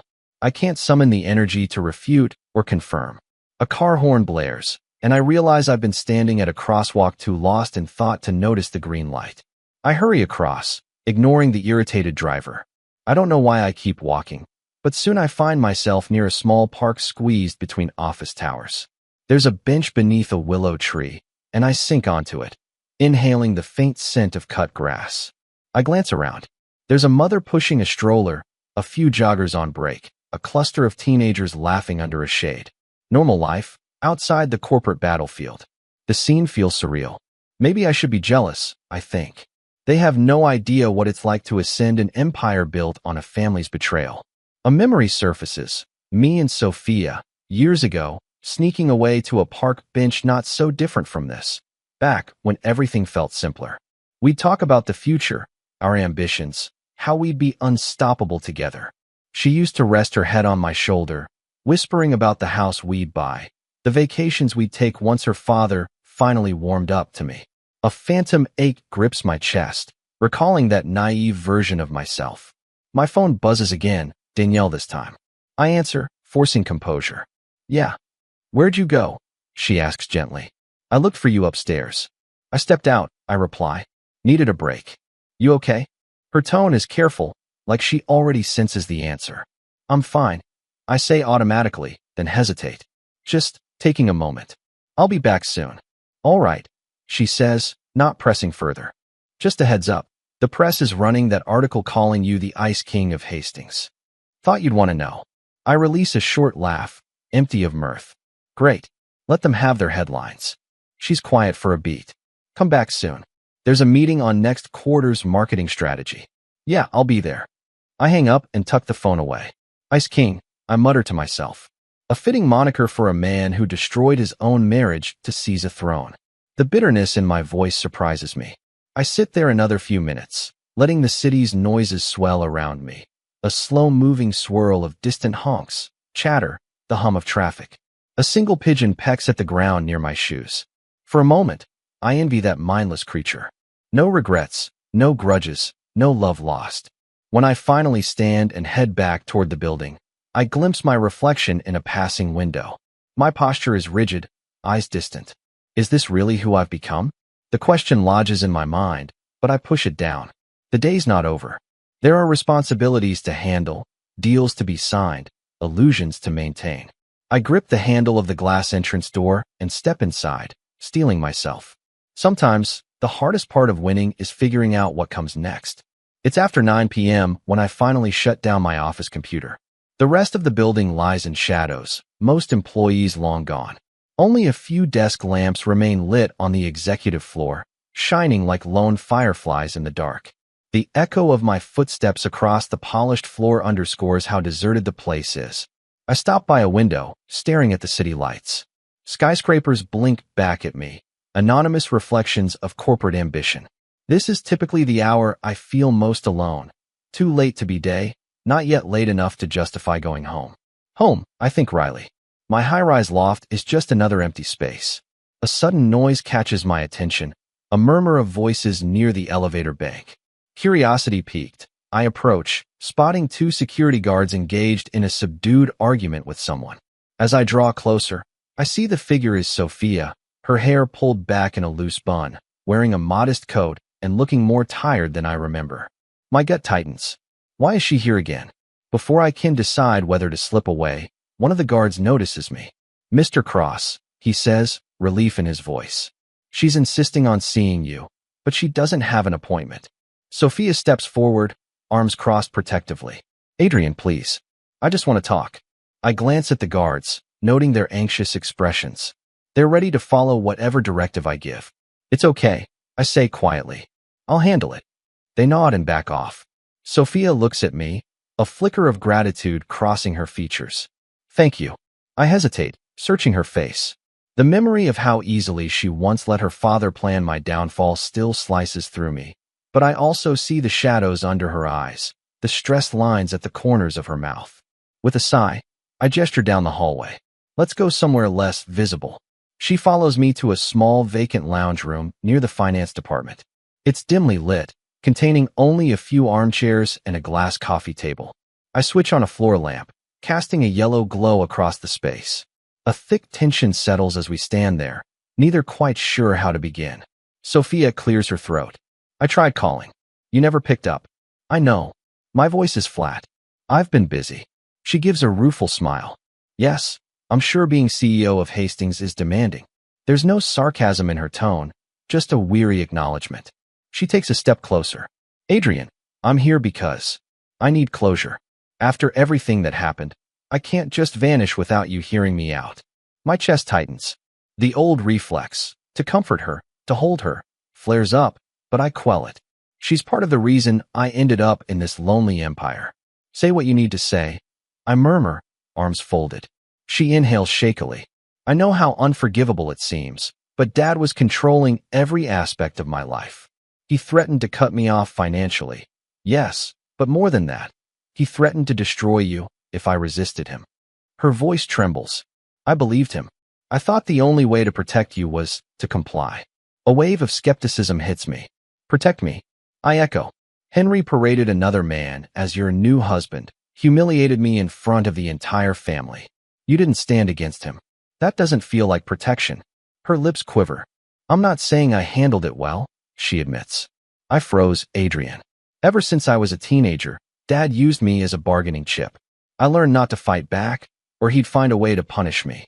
She closes her eyes briefly. I couldn't see a way out. I sink into one of the armchairs, feeling the weight of her words. I recall Henry's overbearing nature, the manipulations, how he always had people under his thumb. But it doesn't erase the betrayal. Why didn't you come to me? I ask softly. We could have faced him together.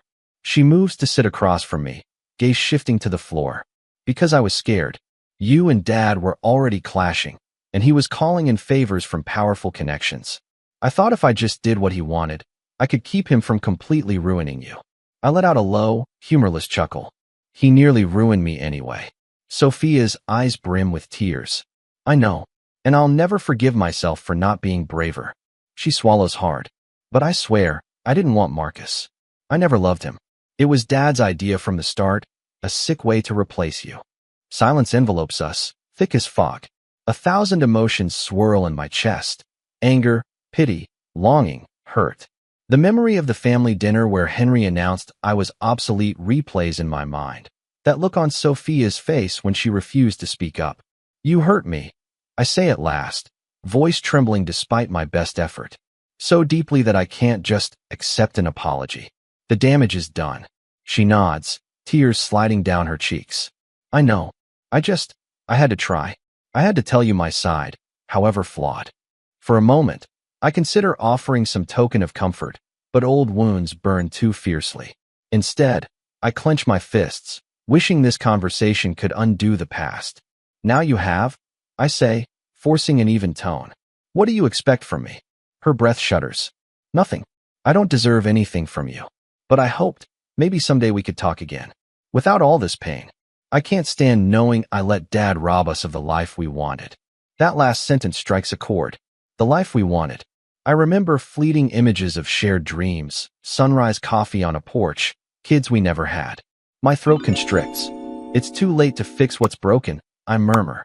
I'm not the man who once believed in happily ever after. And you're not the woman who stood by my side. She covers her face, sobbing softly. It's a subdued sound, and it tears at me in ways I can't fully articulate. I once loved her so intensely. Now, I can't trust that love anymore. Sophia, I start, but the words dry up in my mouth. What is there to say? After a moment, she composes herself, wiping her eyes. I understand, she whispers. If you never forgive me, I'll live with that. But know that I do love you, Adrian. In my own cowardly way, I never stopped. My heart twists. You have a strange way of showing it. I say, though my anger feels dull now, overshadowed by sorrow. Maybe one day we'll find a place where this doesn't hurt so much. She stands, trembling. I'd like that. With a final, longing glance, she turns and walks out. The door's soft click echoes in the quiet lounge, leaving me alone with the faint smell of her perfume lingering in the air. I don't move for a long time. My mind replays her words over and over. Regret tastes bitter on my tongue. Is there a world in which we reconcile? The notion sits like a weight in my chest, unresolved. Eventually, I rise and head back to my office, each step leaden. I can't face the ghosts of what-ifs and shattered promises tonight. The next afternoon, I'm in the midst of finalizing a new marketing plan when my phone lights up with an incoming call from an unknown number. A spike of caution flickers through me. Could it be Henry with some new angle? Reluctantly, I answer. A deep, rasping voice fills the line. Adrian, it says, good to hear your voice. My grip tightens on the phone. It's Henry. Even stripped of his shares and humiliated publicly, he exudes a certain calculated arrogance. I have nothing to say to you, I reply icily. Across the desk, Danielle looks up, sensing my tension. I angle my chair away. Henry chuckles, a hollow sound. That's never true. There's always more to say. You know that better than anyone. Especially now that you're king of the castle. I grit my teeth, forcing a calm I don't feel. Why are you calling? He sighs theatrically. Come on, don't be so hostile. I thought we might discuss the future. I scoff. You don't have a future at Hastings. You made sure of that. A pause. I may be out of the official picture, he says, but my influence isn't dead. People still owe me favors. You'd be wise not to forget it. My pulse quickens. Is this another threat? A last-ditch attempt to unnerve me? You lost your power, I point out. Your name no longer holds the same weight. The board is done with you. He laughs again, this time colder. Is that what you think? That you've clipped my wings for good? Let me remind you of one thing, Adrian. Power is fleeting. Today you're on top, but tomorrow someone else will come along. Maybe with less conscience, fewer attachments, or a sharper knife. You taught me a lesson in betrayal, but you'll learn the same lesson in time. My stomach twists, though I force a sarcastic tone. So you're calling to warn me about the cyclical nature of power? How philosophical of you. Henry's voice drops, menacingly soft. You may be unstoppable right now, but life has a way of humbling men like us. Remember that. Then the line goes dead. For a moment, I stare at the phone, Henry's words echoing in my head. He's trying to rattle me. I tell myself, don't let him. But the seed of doubt is planted. I recall how I once believed Henry to be untouchable, until I methodically took him down. What if someone else is waiting in the wings to do the same to me? Danielle clears her throat gently. Bad news. I look up. Her expression is a mix of concern and curiosity. Henry, I say simply, letting the name speak volumes. Her jaw tightens. He'll keep poking until he finds a weak spot. She hesitates. You sure there's no angle he can exploit? I think of the secrets I've locked away, my contingency plans, the legal walls I've built. I'm covered, I say, though my voice wavers. He's just trying to intimidate me. He can't come back. Danielle nods, but her eyes betray a flicker of worry. Don't let him get under your skin. She returns to her computer, and I turn my attention back to the marketing plan, though my mind churns with Henry's ominous words. Later, as dusk settles over the city, I head downstairs to the basement parking garage. My footsteps echo in the nearly empty space. A strange tingle prickles at my neck. The result of Henry's phone call, maybe. I can't shake the feeling of being watched. I glance around, seeing no one but still feeling unsettled. Slipping into my sleek black car, I exhale. Paranoid, I scold myself. Yet the paranoia doesn't fade. I navigate the city streets, headlights reflecting off puddles on the asphalt. Every so often, I check the rearview mirror, half expecting to see a trailing car with tinted windows. But there's only ordinary traffic. At a red light, I catch my reflection in the rearview. Dark smudges under my eyes, mouth set in a grim line. This is what success looks like now, haunted by an ex-father-in-law's threats. The light turns green, and I drive on, heading to my loft in a neighborhood of gleaming towers. Inside my spacious living area, the emptiness hits me like a wave. Floor-to-ceiling windows showcase a panoramic view of the city lights. An impressive sight, but the silence is suffocating. I flick on the TV just for background noise, some late-night talk show host bantering with a celebrity. Their laughter feels disconnected from my reality. I toss my jacket onto a chair, then pour myself a stiff drink, letting the liquid burn its way down. The high-end whiskey was a gift from a partner back when I was still struggling to prove my worth under Henry's gaze. Now, it's just another reminder of how drastically things have changed.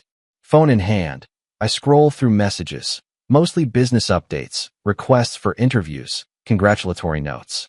A random, unknown text. We need to talk soon. No name, but I suspect it's some minor executive fishing for favor. With a sigh, I set the phone on the counter. Wandering into the bedroom, I notice how meticulously everything is arranged. The bed linen's crisp, floors spotless. The cleaning service came earlier, ensuring the loft stays pristine. But the cold orderliness only highlights my solitude. My gaze drifts to the bed where Sophia once slept, though it feels like a distant memory from another life. In a moment of reckless impulse, I open my closet and pull out an old photo album. It's buried behind tailored suits and Italian shoes, a relic from simpler days. Flipping through, I see younger versions of myself and Sophia. Her smile radiant, my eyes full of naive hope. My throat tightens. I really thought I'd found a forever partner. I slam the album shut. Nostalgia is a cruel mistress. It lures me in, then stabs me with regret. Setting the album aside, I down the rest of my drink, the warmth doing little to soothe my churning mind. Henry's words replay again. Power never lasts. Maybe he's right. Maybe I'll end up just like him, ousted by someone sharper, alone with my regrets. A knock at the door jolts me, cutting through the dark musings. Who would come here at this hour? Setting the glass down, I approach cautiously, checking the peephole. It's my new neighbor, Maria, who moved in a few floors down. She's holding a small package, looking sheepish. Hey, she says when I open the door. I think your mail got mixed with mine. I saw the name Adrian Cross and figured it was important. Oh, I mutter, accepting the package. Thanks. I glance at the label. It's from a stationery company, probably some custom letterhead I ordered for the office. Maria smiles hesitantly. You okay? Sorry, you just look stressed. I force a small chuckle. Long day at work. But I appreciate you bringing this by. She nods. All right. I won't keep you. Have a good night, Adrian. She lingers just a second, as if waiting for an invitation to chat more. But I only give a polite nod, and she leaves, footsteps echoing down the hallway. I lock the door, an odd pang of loneliness hitting me. Maria seems nice, normal. A brief respite from the corporate chaos. But my guard is too high. No personal entanglements. Not after everything that's happened. The only safe route is isolation. Setting the package aside, I return to the bedroom. The city's lights glow against the window, mocking me with their liveliness. I undress mechanically, slip under the sheets, and stare at the ceiling. Sleep feels like a distant prospect. So does peace of mind. Eventually, I close my eyes, aware that morning will bring another round of headlines, decisions, and the ceaseless hum of a company reliant on my every move. Henry's voice echoes. Life has a way of humbling men like us. I wonder if that humility will arrive in the form of another betrayal, or if I've already endured enough for one lifetime. 2 weeks slip by in a whirl of board meetings, strategy sessions, and endless phone calls. The press can't get enough of my story. They're fascinated by this son-in-law turned power player who dethroned Henry Hastings. I've given them nothing but tight-lipped sound bites, refusing full interviews. Still, the ruthless yet brilliant label sticks. Late one afternoon, as I wind down a conference call with the marketing team, Danielle appears at my door. Got a minute? She asks softly. Sure, I say, gesturing for her to come in. She closes the door behind her, a solemn expression on her face. I tense. What's wrong? She holds out her phone. Word is Henry's done. He's left the city, moved to a private property somewhere upstate. Sources say he's effectively withdrawn from his old circles. I exhale, a complicated mix of relief and residual unease flooding me. So he finally gave up? Danielle nods. Seems like it. The few allies he had left have distanced themselves. He's officially out of moves. I study her face. And Sophia? Any sign of her? A flicker of sympathy crosses Danielle's features. I heard she's been staying with a friend on the east side. She hasn't reached out again, at least not here. My chest feels tight, but I nod, keeping my expression neutral. All right. Thanks for letting me know. She fidgets, as if wanting to say more. Are you okay? She finally asks. You've been working nonstop, and now that Henry's influence is gone. I worry you're carrying a lot. The sincerity in her voice chips at my defenses. I appreciate the concern, I say, choosing my words carefully. Truth is, I don't know how I'm supposed to feel. I won, in every sense. But it's like, I hesitate, swallowing. I'm standing at the top of a mountain, realizing there's nothing up here but cold wind. Danielle's eyes soften. I get it. Power comes with a price, especially when it tears your personal life apart. She reaches out and briefly touches my arm in a gesture of support. It's a small, human moment in a sea of corporate formality, and I'm oddly grateful for it. I drop my gaze. Thank you, Danielle. You've been the one constant in all this, keeping me sane. A faint smile tugs at her lips. Anytime. Just remember, you're allowed to be human. Even if the press calls you the Ice King. She winks, then slips out, leaving me alone with the swirl of thoughts her words evoke. I glance at a reflection of myself in the glass wall, my suit impeccable, posture commanding, but the eyes still show that flicker of emptiness. Henry's final departure means the war is truly over. No more sabotage, no more father-in-law overshadowing everything. I expected I'd feel triumphant. Instead, there's a sense of anticlimax, a question nagging at the back of my mind. Now what? As evening descends, I decide to leave the office earlier than usual, a rare move. Danielle doesn't question it, just offers a supportive nod. Outside, the sky glows with the deepening orange of sunset. I drive aimlessly, letting the rush-hour traffic carry me across the city's arteries. Billboards blur past, neon signs flicker on. Eventually, I find myself parked in front of an upscale restaurant where Sophia and I once shared a milestone anniversary dinner, back when we believed everything was possible. I stare at the restaurant's facade, memories rushing in, the warmth in her eyes, the quiet assurance that we had each other's backs. A pang of loss hits me. She was part of the dream, I realize. Even if I never forgive her, I can't deny the grief of losing that shared future. Clenching the wheel, I force myself to keep driving. A short while later, I pull up to a vantage point overlooking the river, a deserted stretch where the water reflects the city lights like shattered stars. Stepping out of the car, I breathe in the crisp air. No one else is around, just the soft lap of the current and distant hum of traffic from the bridge above. Leaning against the railing, I let my mind wander to Henry's last confrontation, to the venom in his voice. I recall Sophia's tearful admission that she still loves me in her own broken way. These memories swirl, tangling into a knot of emotions I've tried so hard to bury. I have the empire, I tell myself. But at what cost? A phone vibration startles me. I pull it out, half expecting an unknown number again, but it's just a staff reminder about tomorrow's briefing. With a sigh, I silence it. On an impulse, I scroll to my messages and see the last text from Sophia. Days ago, I'm sorry. I never responded. The words still appear on the screen like a ghost. My finger hovers over it, but I don't open the conversation. Instead, I lock the phone and shove it back into my pocket. The apology changes nothing. Gazing at the water, I recall Henry's rant about power being temporary. Maybe he's right, but for now, Hastings Enterprises rests firmly under my control. There's no new threat on the horizon, no cunning rival poised to overthrow me. That certainty feels lonely. A thick swirl of guilt and resentment anchors in my gut. I should be celebrating. Instead, I'm here, alone, watching the night sky. Eventually, the chill in the air grows sharper. I climb back into my car, cranking the engine. Headlights pierce the darkness as I navigate the winding road away from the river. My reflection in the mirror looks subdued, like a man caught between triumph and mourning. The city lights crest behind me. No turning back now, I think, pressing the gas pedal. When I reach my loft, the quiet halls are reminiscent of my office. Pristine, vacant, each door closed against the world.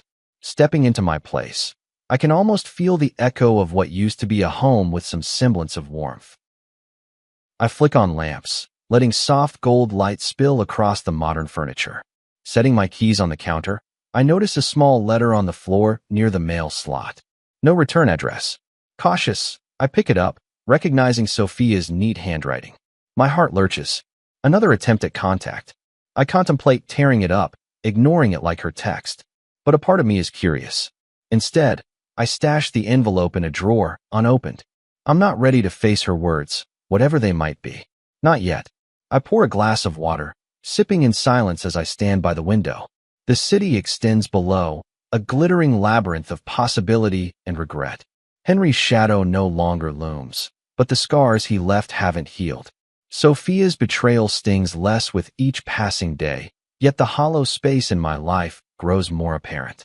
Is this the price of being unstoppable? I wonder. An empire of glass and steel, but no one to share it with. Finishing the water, I set the glass down and flick off the lights, letting the city's neon glow frame me in silhouette. I have to live with this new reality, I tell myself, and learn how to be at peace with it. For now, it's enough that Henry's gone, that the board respects me, that the empire is secure. Maybe tomorrow, I'll find a reason to believe it was all worth it. The plane's engines roar beneath me, carrying me over the Atlantic toward a city I've never seen before. From the first-class cabin window, I watch faint morning light shimmer across an endless stretch of clouds. It's been months since I last traveled so far. My passport used to collect dust when I was tethered to local drama, but now I have an entirely different agenda. I shift in the plush seat, glancing at the itinerary Danielle compiled. Hastings Enterprises is no longer just a national firm. My ambitions have taken it global. In the past few months, we've acquired 2 smaller European companies specializing in logistics and tech consulting. The press can't stop talking about my bold moves, though they still sprinkle in the word ruthless more often than I'd like. A flight attendant passes by, offering coffee. I accept, hoping the caffeine will cut through the fatigue. My phone buzzes on the tray table, showing a text from Danielle, landed an hour ahead of you. All set at the hotel. Meeting is at 10 a.m. local time. Efficient as always. She flew in a day earlier to set the stage for these negotiations. After finishing the coffee, I stare at my reflection in the dark touchscreen of my phone. I look tired, maybe older than the last time I flew overseas. The events that catapulted me here feel simultaneously distant and raw. Henry, Sophia. That old life. I exhale, focusing on the present. I'm here to forge new alliances with a European trade conglomerate. People admire me for my strategic genius, so let me prove it. When the plane finally touches down, I breeze through customs. A sleek sedan awaits, courtesy of Hastings's local office branch. As I slide into the back seat, the driver nods politely, then merges into busy city traffic. I see tall buildings rise on all sides, hints of a skyline unfamiliar yet teeming with possibilities. I arrive at the hotel, an elegant structure in the heart of the financial district. Danielle stands in the lobby, phone pressed to her ear. When she spots me, she quickly ends the call. Long flight? She asks, her voice colored with mild concern. I shrug. Manageable. You look more awake than I feel. She cracks a small smile. I'm running on strong espresso and adrenaline. Handing me a folder, she gestures for us to move aside from the main walkway. Here's the updated schedule. We have a lunch meeting with the CFO of Albrecht Industries. He's eager to discuss a potential partnership. Then you'll have dinner with a small circle of local investors. I skim the contents. All right, let's see if they're as promising as the reports suggest. My voice sounds confident, but inwardly, I can't ignore the hollowness that's been with me ever since I took full control at Hastings. Conquering new markets doesn't erase personal isolation. We head upstairs to an executive suite where I freshen up. An hour later, I join Danielle in a private dining room at the hotel restaurant. The CFO from Albrecht Industries, a tall man named Eric, greets us warmly. Over a lunch of seared fish and crisp vegetables, we exchange pleasantries, discussing how Hastings might help streamline Albrecht's global supply chain. Eric leans forward, eyes bright. Your reputation precedes you, Mr. Cross, he says. People admire how swiftly you expanded Hastings in just a few months. I offer a polite smile, ignoring the subtle reference to my swift rise. Hastings thrives on identifying undervalued assets and turning them into profitable ventures, I say. If we collaborate, I can promise you efficiency improvements that align with your growth goals. He nods enthusiastically. I look forward to negotiating further. Under the table, I feel my phone vibrate. I glance discreetly, a local partner confirming that our next meeting is set. Good, my schedule is tight, and Danielle's pinned each appointment to the minute. We wrap up lunch with Eric, exchanging business cards and the obligatory handshake. As we exit, Danielle quickly updates me on our next engagement. We slide into a waiting car that navigates through congested streets. Outside the tinted windows, I see grand architecture, centuries-old facades mixed with modern corporate towers. I recall how Henry once bragged about the family's fleeting attempt at European expansion years ago, which failed miserably. I'm surpassing everything he ever did, I note to myself, with a tinge of grim satisfaction. But as the driver stops at a traffic light, I notice a young couple strolling hand in hand, laughing at something on the phone screen. The sight triggers a small pang in my chest. I used to share that kind of easy closeness. Shaking off the thought, I focus on the upcoming negotiation. Feelings can't overshadow business. By early evening, we finalize a preliminary deal with another firm, this one in finance. The handshake is cordial, the documents in place. I sense the admiration in the executive's eyes, something like awe, or maybe wariness. They see me as a force that devours competition. Danielle and I head back to the hotel, the city lights flickering beyond the car window. In the lobby, we pass a few fellow travelers checking in. A hush envelopes the lounge area, where a pianist plays a soft tune. Danielle glances at me. Long day, huh?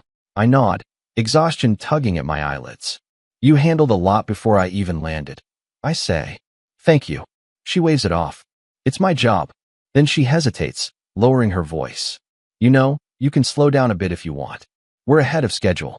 I offer a tight smile. Busy is good.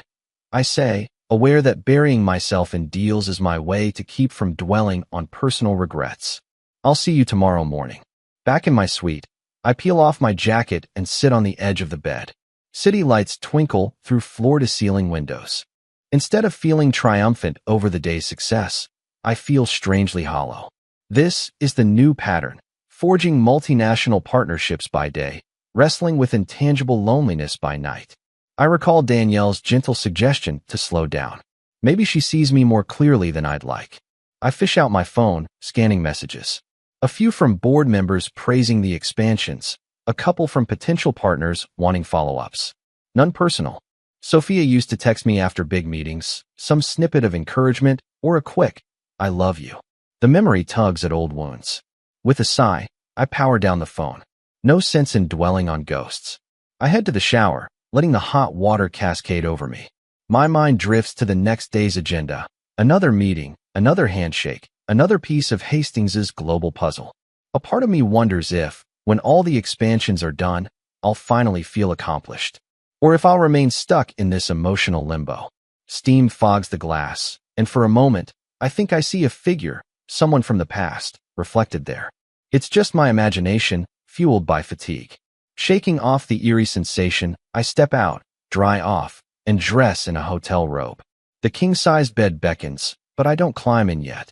Instead, I stand by the window, looking down at a foreign city that barely knows me, yet welcomes my investments with open arms. I remind myself, this is my new tomorrow.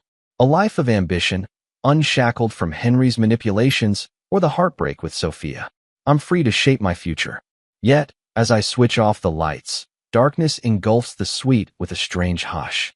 Freedom, it seems, can feel just as isolating as captivity. The next few weeks blur into a string of rapid-fire meetings and flights between continents. I shuttle from London to Berlin, then onward to Singapore, finalizing deals that push Hastings enterprises into new markets. Every success cements my image as a visionary leader, one who turned a domestic company into a global force practically overnight. Between these trips, I occasionally return to the main office in the States, where Danielle holds down the fort. One morning, after a red-eye flight, I step into my top-floor office and find her waiting with fresh coffee and an uncharacteristically bright grin.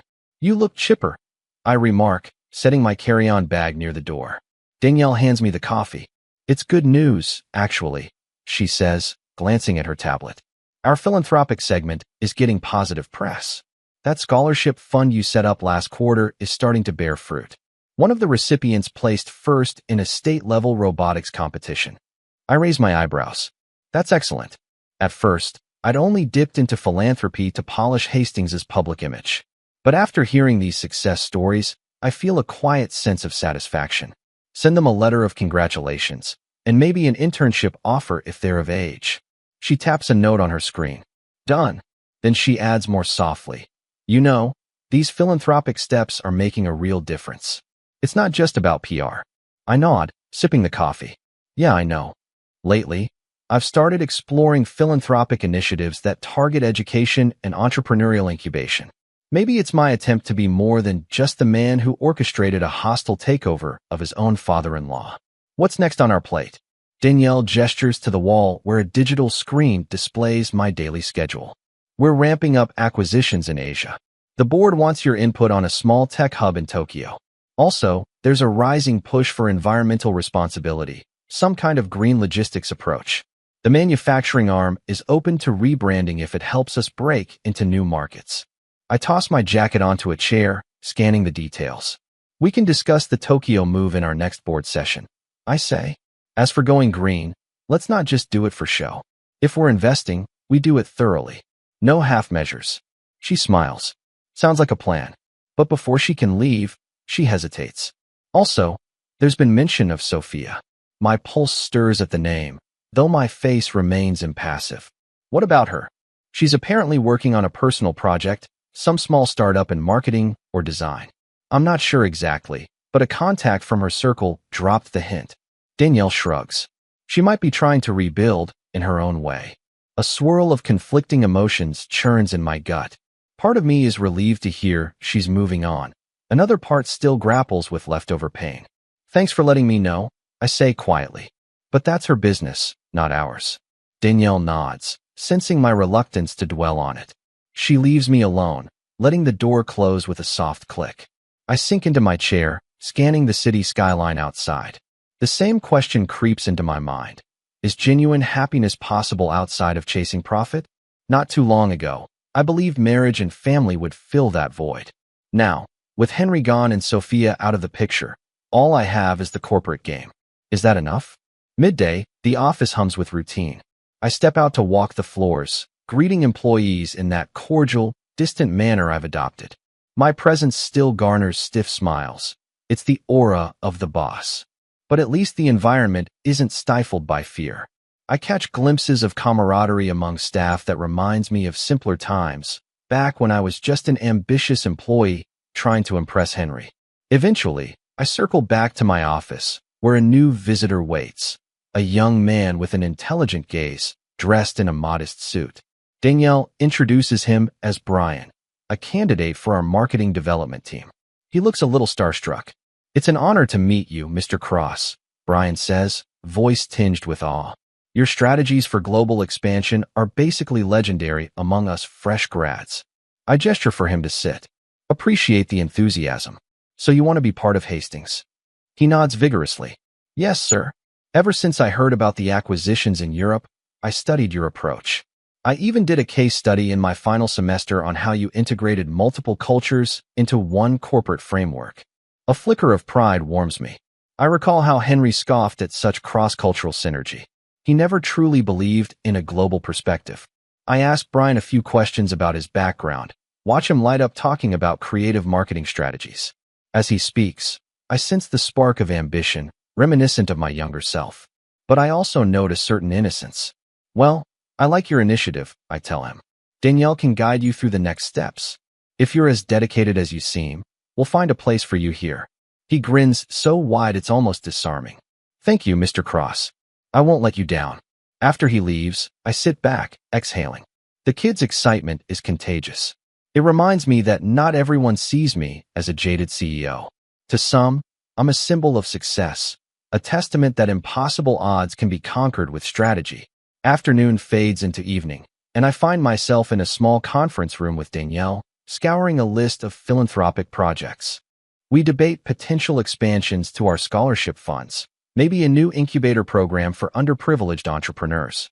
She mentions a local nonprofit that could use Hastings' backing. "You've changed a lot since you first took over," she observes, voice gentle. "I remember a time you wouldn't have cared about nonprofits." I shift uncomfortably. Maybe I realized money can't be the only measure, I admit. And I want to shape Hastings into something better than what it was under Henry. She eyes me thoughtfully. It's a good move. Genuine progress often outlasts any scandal or rumor. We finalize an agreement to sponsor a series of educational workshops aimed at mentoring high school students in low-income neighborhoods. It's more than a PR stunt. Something in me genuinely wants to help.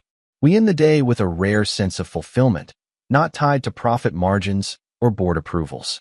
As we leave, I pass a hallway mirror, glimpsing a reflection that no longer looks quite so haunted.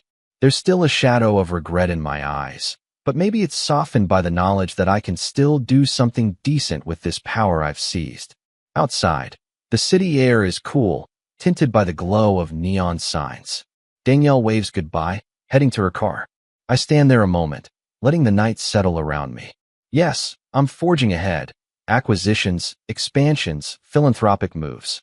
Yet I can't deny that emptiness that lingers after the office lights dim. Still, a flicker of possibility remains. Maybe building a better Hastings might heal more than just the company's reputation. Maybe it could heal me, too, in ways I never thought possible. With that faint spark of hope, I slip into my own car and drive off, determined to see if a more purposeful future can offset the bitter past. A drizzle of rain streaks the windows as I ride an elevator inside Hastings' headquarters, newly remodeled with sleek decor. The changes aren't just cosmetic. My push for modernization has restructured departments, trimmed inefficiencies, and integrated new green initiatives. The press dubs it a CSR revolution, though I prefer to simply see it as forward-thinking. Anything to distance myself from Henry's legacy of greed. Stepping onto the 30th floor, I greet a small group of interns waiting for a tour of our philanthropic operations. I've decided to be more hands-on with them today, feeling an odd sense of responsibility to show these eager newcomers that Hastings is more than a machine for profit. Morning, I say, voice echoing slightly in the open space. They return my greeting with a mix of nervous smiles and polite bows. One of them, a bright-eyed young woman named Carly, chatters excitedly about how she's read every article on our CSR programs. So you focus on bridging the digital divide? She asks, scanning the displays that outline our philanthropic goals. I've seen references to scholarships and tech labs in underfunded schools. I nod. We start with education, computers, coding classes, that sort of thing. Give kids tools to innovate from an early age. My thoughts drift momentarily to that scholarship recipient Danielle mentioned, the one who excelled in robotics. Real progress can come from these investments, I remind myself. As we walk through a corridor plastered with pictures of smiling students and entrepreneurs Hastings has helped, Carly points at a photo of me handing over a check to a local community center. You look different there, she notes shyly, as though seeing a softer side. I manage a faint grin. That was the beginning of our bigger CSR push.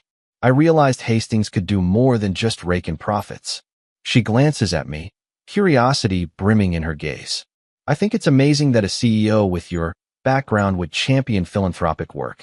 The media sometimes portrays you as, well, the heir to Hastings, like you're just continuing some old tradition. But it's obvious you're forging a new path. Her comment stings slightly. Heir to Hastings, as though I'm an extension of Henry. I appreciate that, I say, keeping my voice level. I prefer forging new paths to following old ones. Carly nods with enthusiasm, and we continue the tour. Before I can move to the next display, a phone notification lights up in my pocket. I peek at it. A new article calls Adrian Cross the Real heir to Hastings, surpassing Henry in innovation. My lips curl in a humorless smile. Surpassing Henry, indeed, both in empire building and, hopefully, in moral compass.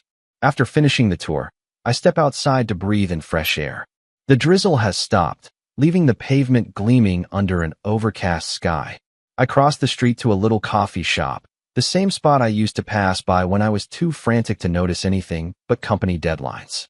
Inside, the warm scents of espresso greet me. I order a latte, scanning the pastry case as I wait. Suddenly, a familiar voice behind me says, "Well, fancy seeing you here." I turn to find Tiana Mitchell, one of the newer board members who's been championing our philanthropic expansions. She's dressed casually, hair pulled back, looking younger than her usual boardroom persona. Small world, I remark, stepping aside so she can order. The barista greets her by name. Evidently, Tiana's a regular. She glances over her shoulder at me. I'm meeting a colleague here to discuss a new nonprofit alliance. We're hoping Hastings might support it. I arch an eyebrow. I'm listening. We find a small table in the back corner, coffee cups steaming between us. Tiana opens her laptop, showing me a draft proposal for a youth entrepreneurship fund, seed money to help underprivileged teens launch micro-startups. My interest piques. So you want us to provide mentorship, initial capital, and ongoing guidance. She nods, eyes gleaming. Exactly. We want to give them a real chance to innovate before college or even high school graduation. If Hastings invests early, we might cultivate the next big wave of inventors and CEOs. I sip my latte, mulling it over. The concept resonates, especially given how I've been feeling about bridging the gap between raw talent and actual opportunity. I like it, I say. This is the kind of forward thinking we need. Let's bring it to the board next week. Tiana smiles, her relief palpable. I was hoping you'd say that. Honestly, I wasn't sure if your expansion overseas would overshadow these local initiatives. I shrug, noticing the subtle pang in my chest whenever someone mentions expansions or success. Global growth is fine, but we can't ignore the potential in our backyard. Another wave of memory surfaces. Henry never cared about fostering the next generation. He only saw immediate profit. I refuse to be that short-sighted. We chat a bit more, finalizing how we'll frame the proposal. By the time we part ways, I feel a flicker of genuine excitement. Maybe I'm not just burying myself in expansions to outrun my past. Maybe I'm actually building something meaningful. Stepping back onto the sidewalk, I sense an unusual lightness, as if I've taken a step toward redemption. My phone vibrates. Danielle again, this time with a text about upcoming press coverage on our new philanthropic push. I type a quick reply. Full support. Let's do it right. As I return to my office, I cross paths with Brian, the young marketing hire from weeks ago. He's juggling a stack of brochures. One slips from his arms, scattering across the floor. I crouch down to help him pick them up. He laughs nervously. Guess I still get stage fright around you, Mr. Cross. Didn't expect to literally drop the ball or the brochures. No worries, I assure him, handing back the scattered sheets. How's the job treating you? His face lights up. It's incredible. I'm collaborating with the philanthropic team to design materials that reach donors and volunteers. It's inspiring. I nod, touched by his enthusiasm. Glad to hear it. Keep up the good work. As I watch him hurry off, a pang of something close to pride warms my chest. These new hires, the philanthropic direction, it's starting to feel like more than just a corporate facelift. Back at my desk, I open a news article that calls me the heir to Hastings. Usually, the label irks me, but today I skim the paragraphs that praise my unprecedented philanthropic shift and far-reaching expansions. For once, the commentary doesn't revolve solely around my past feuds or betrayals. A quiet satisfaction settles over me. That evening, I wrap up tasks earlier than usual, feeling a sense of progress that extends beyond the balance sheet. As I head out, I pass the large mural in the main lobby, once depicting Henry's achievements, now replaced by images of diverse employees and community outreach events. It strikes me that I've truly changed this place.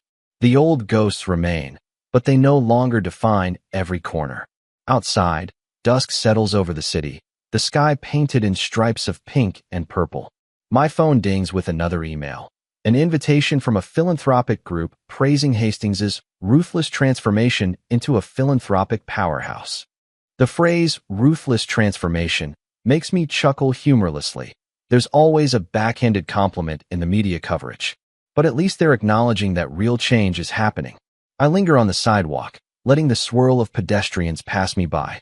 Maybe I can't escape the label of ruthless, but if I can channel that relentless drive into building a better future for the company, for underprivileged communities, maybe it'll fill the void left behind by old wounds. I exhale, glancing up at the neon-lit buildings. One step closer to forging a tomorrow that's not haunted by yesterday. Weeks pass in a steady rhythm of deals, philanthropic work, and expansions. We've secured more global ventures, and the philanthropic branch is no longer an afterthought. It's a dedicated arm of Hastings with its own leadership. The press has begun to tout me as a paradox, the unstoppable mogul who also invests heavily in social welfare. Amid this whirlwind, Danielle appears in my office one crisp morning, her expression guarded. She sets a plain white envelope on my desk, a faint crease between her brows. "This came in through the general mail," she says. I arch an eyebrow, lifting the envelope. "No return address." She shakes her head. "But the postmark's local. I thought you'd want to see it." Slipping a letter opener under the flap, I reveal a single sheet of cream paper.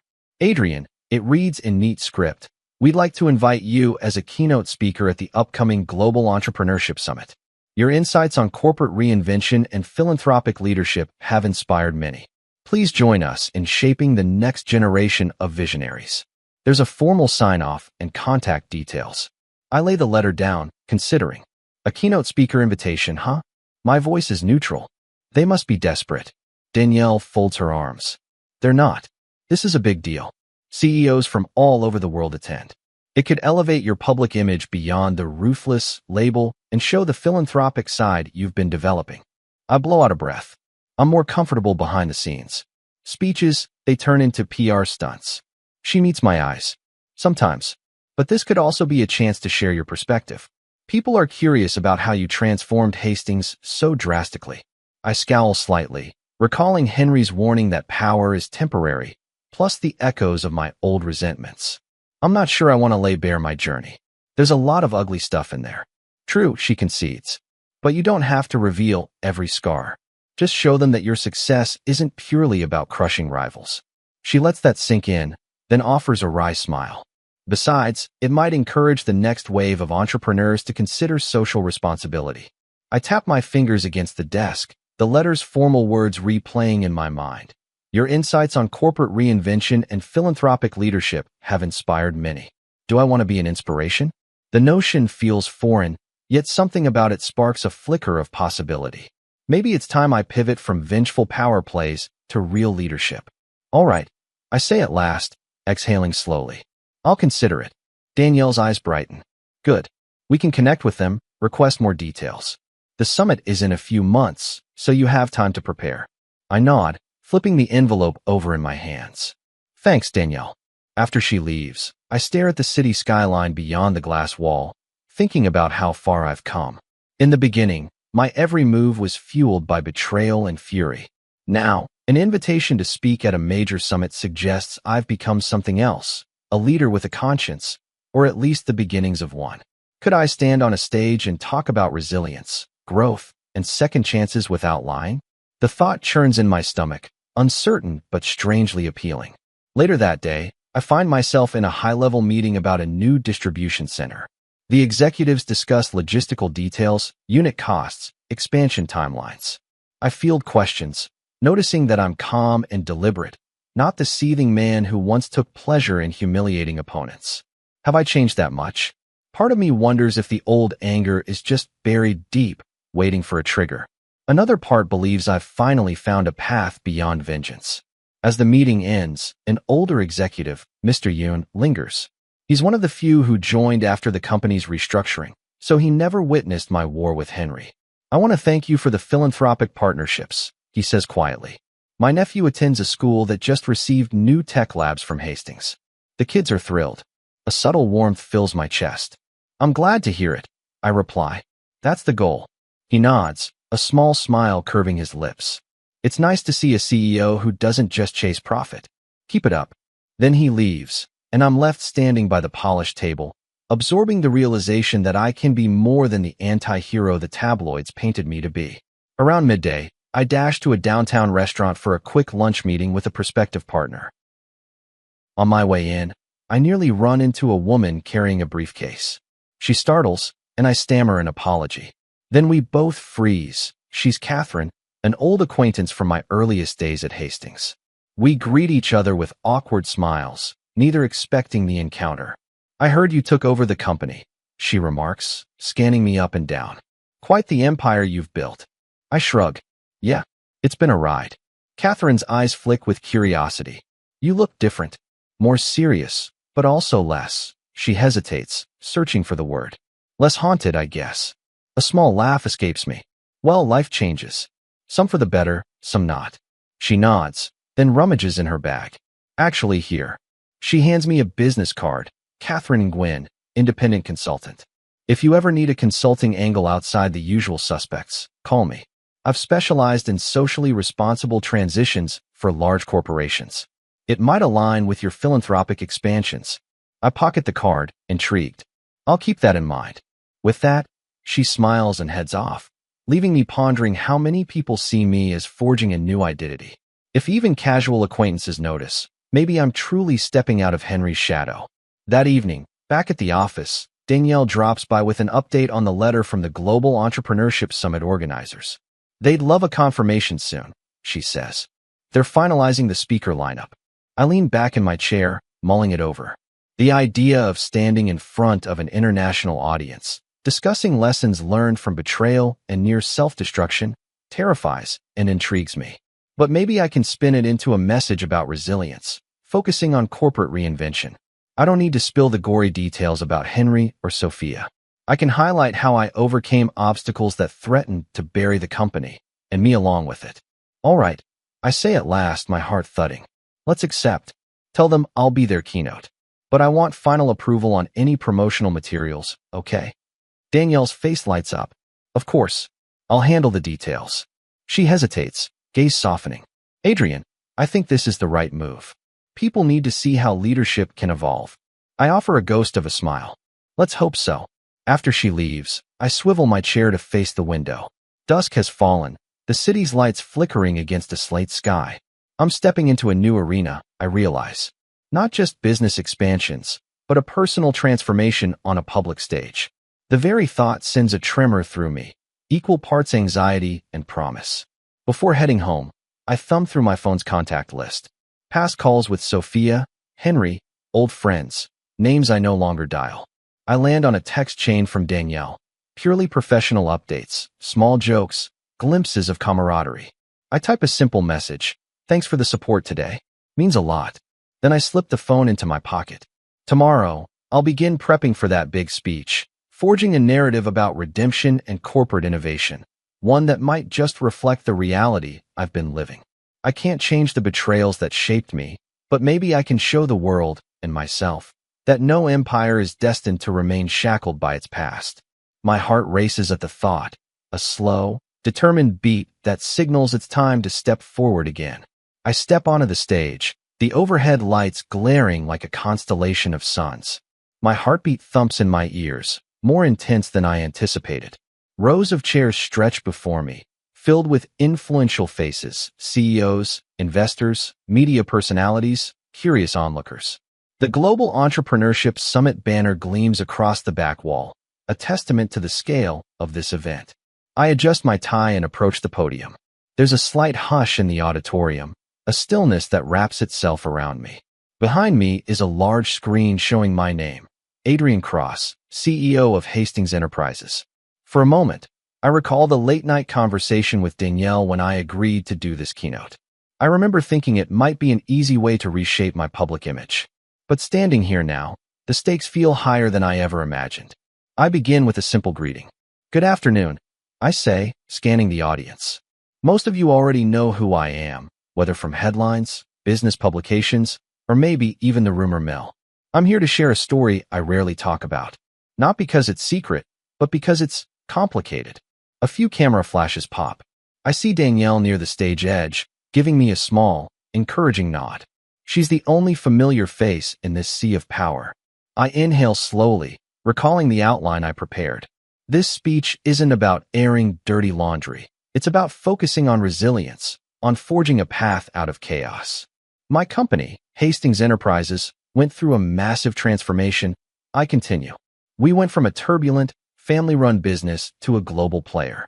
In the process, I, personally, faced betrayal, corporate sabotage, and unthinkable losses.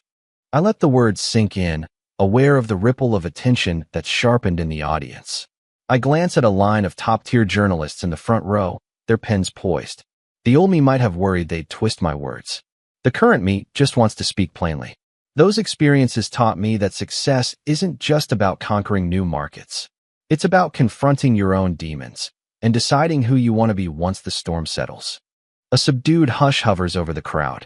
I press forward, describing how I pivoted Hastings from a purely profit-driven model to a business that invests heavily in social initiatives.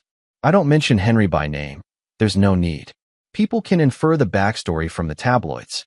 Instead, I focus on the lessons learned, how easy it is to lose sight of one's humanity in pursuit of power, and how critical it is to reclaim a sense of purpose that goes beyond vengeance or bottom lines. Occasionally, I glimpse a few heads nodding in agreement. At one point, I see a small group of younger entrepreneurs leaning forward, expressions wrapped. It hits me that they might see me as a cautionary tale or a beacon of hope, maybe both. Midway through, I sense the dryness in my throat. I pause to sip water, letting the silence linger. My heart is still drumming a staccato beat. I never wanted to be on a stage like this, bearing pieces of my soul.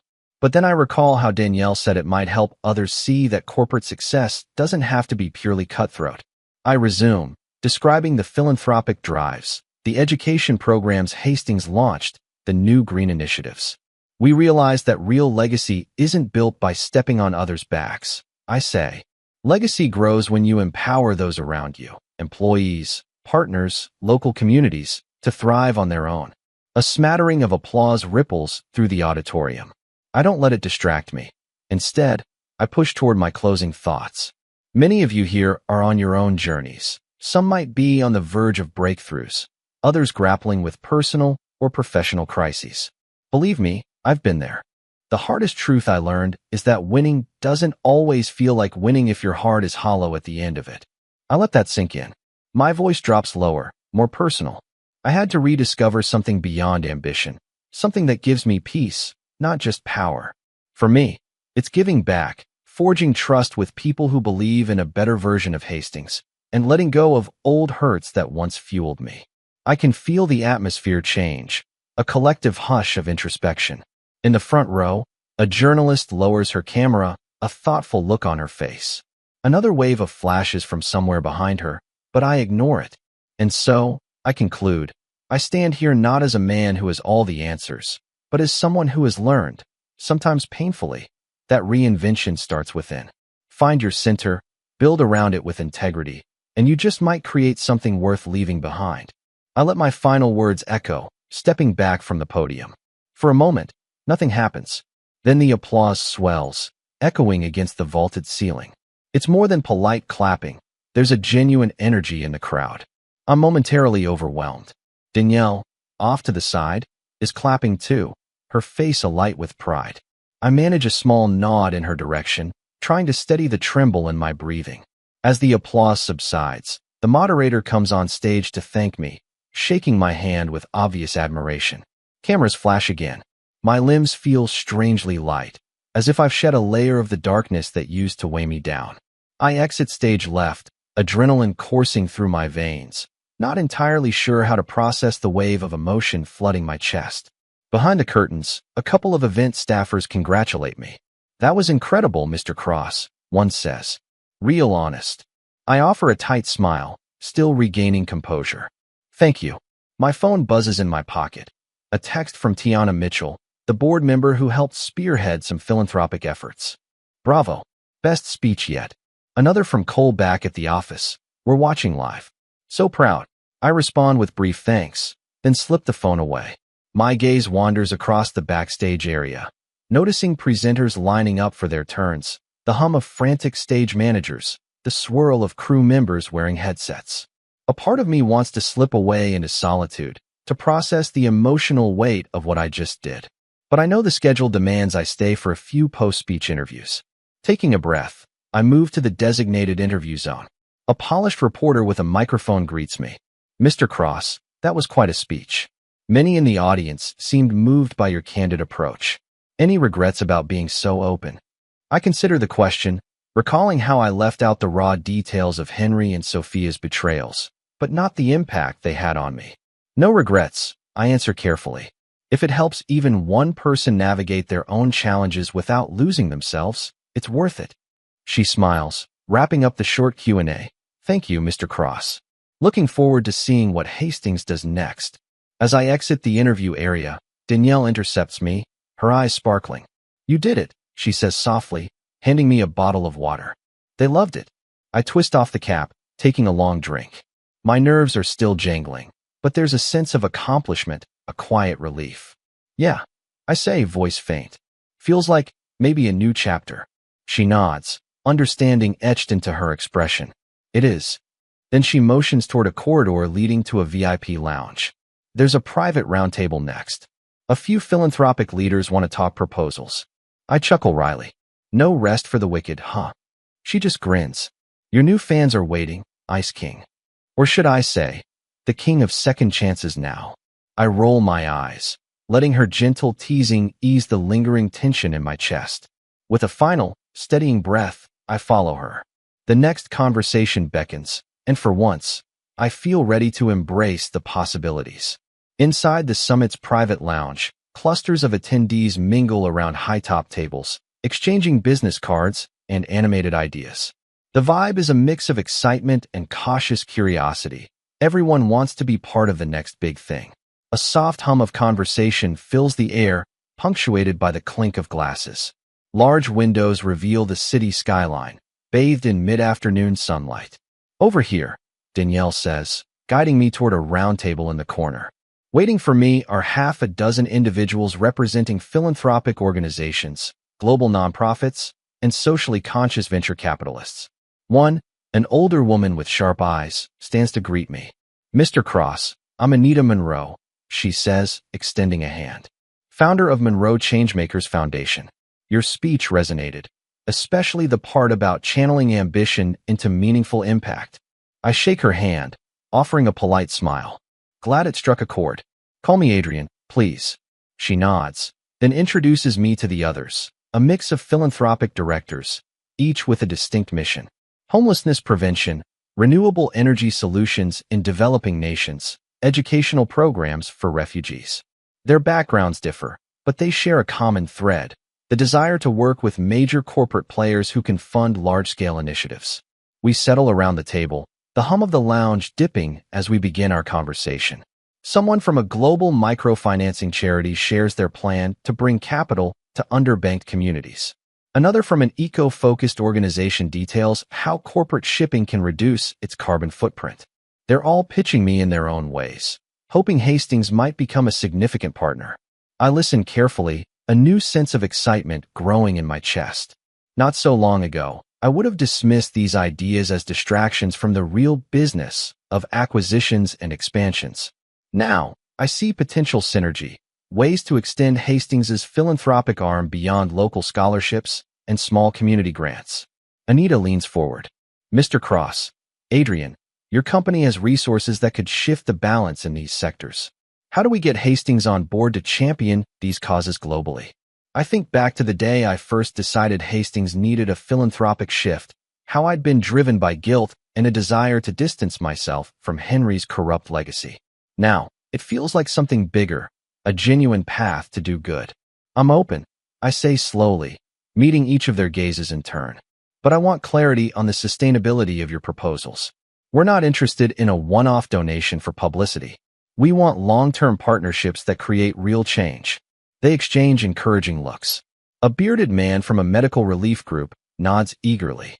That's exactly the approach we hoped for, collaborating with corporate allies who want to be engaged, not just write checks. A faint smile tugs at my lips. Engaged, not just writing checks. That phrase resonates. I picture a future where Hastings helps build entire infrastructure frameworks in struggling regions, or invest in startup hubs for disadvantaged youth. The concept feels more invigorating than any corporate takeover I've orchestrated. Danielle jots notes, occasionally jumping in with questions about timelines, accountability, and measurement metrics. My admiration for her thoroughness grows. She's as passionate about making sure these philanthropic ventures aren't mere PR fluff as I am. After nearly an hour of back-and-forth ideas, Anita stands. Thank you for hearing us out. We'll finalize proposals for your review. The group exchanges business cards, bright smiles lighting their faces. As they disperse, each extends a personal thanks, a handshake, or a grateful nod in my direction. Danielle waits until they're gone, then gently touches my arm. You realize this is a big step, right? If we commit to these global philanthropic alliances, it'll shape Hastings's reputation for decades. I know. I reply, my voice calm yet determined. But it's time we become known for building people up, not just dethroning them. Her eyes soften at my words. I never doubted you could do this, she says quietly, packing away her notes into a tablet case. People are ready to see the real side of Adrian Cross.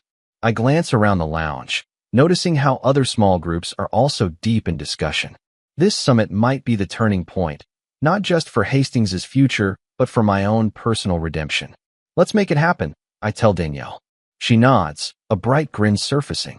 As we prepare to leave, a few conference organizers approach, praising the keynote speech. They mention attendees are calling it the highlight of the summit. I murmur polite thanks, a small swirl of pride and relief stirring inside me. So this is what it feels like to be recognized for something positive, rather than the darkest chapters of my past. Stepping into a quieter hallway off the main lounge, I spot a sign for a private reflection room, a space for speakers to gather their thoughts or practice. Impulsively, I duck inside to catch a moment of calm. It's a serene chamber with soft lighting, a few chairs, and framed inspirational quotes on the walls. Sinking into a chair, I exhale. My mind replays bits of conversation. Talk of microfinancing, medical aid, educational partnerships. All the ways Hastings can invest in a better world. I close my eyes, recalling how easily I once poured my energy into outmaneuvering Henry and burying the echoes of betrayal. Now I see a new direction that demands just as much of me, but promises actual hope. Maybe this is the path I was meant to take. A gentle knock at the door interrupts my reverie. Another speaker, a middle-aged woman with a gentle smile, peeks in. Oh, sorry. Didn't mean to intrude. Just needed a place to breathe. I give her a nod. No worries. I'm heading out anyway. Standing, I straighten my suit jacket. She offers a quick handshake, introducing herself as a founder of a mental wellness startup. We exchange a few courteous words about the summit's positive atmosphere. Then I slip into the corridor, feeling an odd sense of acceptance. Not from her, specifically, but from the entire space, as though the summit has welcomed me into a new realm of leadership. When I rejoin Danielle by the elevator bank, she's on a call, presumably wrapping up some logistical detail. Once she's off, she leans in, whispering excitedly. A bunch of philanthropic leaders want a follow-up dinner tonight. They're eager to discuss actual numbers, timelines, everything. Her eyes shine with contagious enthusiasm. I suppress a weary chuckle. I guess we won't be leaving early then. She grins, hitting the elevator button. Nope, but this is good. They're serious. We step into the elevator, and as the doors close, I catch a final glimpse of the summit's banner through the hallway glass. Rebirth and legacy, I think. Is this what Henry always missed? Real legacy that extends beyond personal power? The door glides shut, and I let the notion settle into the corners of my mind, fueling a sense of optimism for the first time in a long while. The elevator hums downward. Danielle rattles off potential next steps for dinner. I quietly vow that no matter how big Hastings grows, we'll keep this spirit of genuine engagement alive. Because for the first time, I see a path that doesn't revolve around settling old scores or proving myself to absent ghosts. It revolves around forging a future that's bigger than any single empire. Dinner at the rooftop restaurant feels electric, an intimate crowd of philanthropic leaders, fresh from the summit sessions. The city skyline sprawls beyond floor-to-ceiling windows, buildings winking with lights against the night sky. A lush jazz melody plays softly overhead, mingling with the low murmur of conversation. I sit at a round table, flanked by Danielle on one side and Anita on the other. A few more folks I met earlier fill the remaining chairs, each coursing with excitement about potential partnerships. Waiters move around us with practiced elegance, pouring wine and setting down plated entrees. Anita lifts her glass. To new beginnings, she toasts, her smile bright and genuine. The rest of us join, clinking glasses softly. I echo her sentiment in a murmur, feeling the swirl of relief that comes with forging alliances beyond pure business. As the meal progresses, talk turns to specifics. How Hastings might sponsor an environmental research hub or fund expansions for microfinance programs in Southeast Asia. Danielle fields the data-driven questions, while I add insights about long-term strategy. Occasionally, I notice glances from other tables, guests recognizing me, perhaps remembering the old rumors about my corporate coup. But now, I think with a hint of satisfaction, they see me forging alliances, not vendettas. Halfway through dinner, Anita excuses herself to greet an acquaintance. I take a sip of water, relaxing a moment. That's when I sense someone approaching from behind. A gentle voice. Adrian, remember me? I turn to find a woman I haven't seen in years, Allison Reed, a friend from my early days at Hastings. We studied under a mutual mentor at a corporate leadership program, back before Henry overshadowed everything. Allison. I stand, extending a handshake that she turns into a half hug. She smells faintly of jasmine, a scent that triggers faint nostalgia for simpler times. She steps back, studying me. I recognized you during the keynote.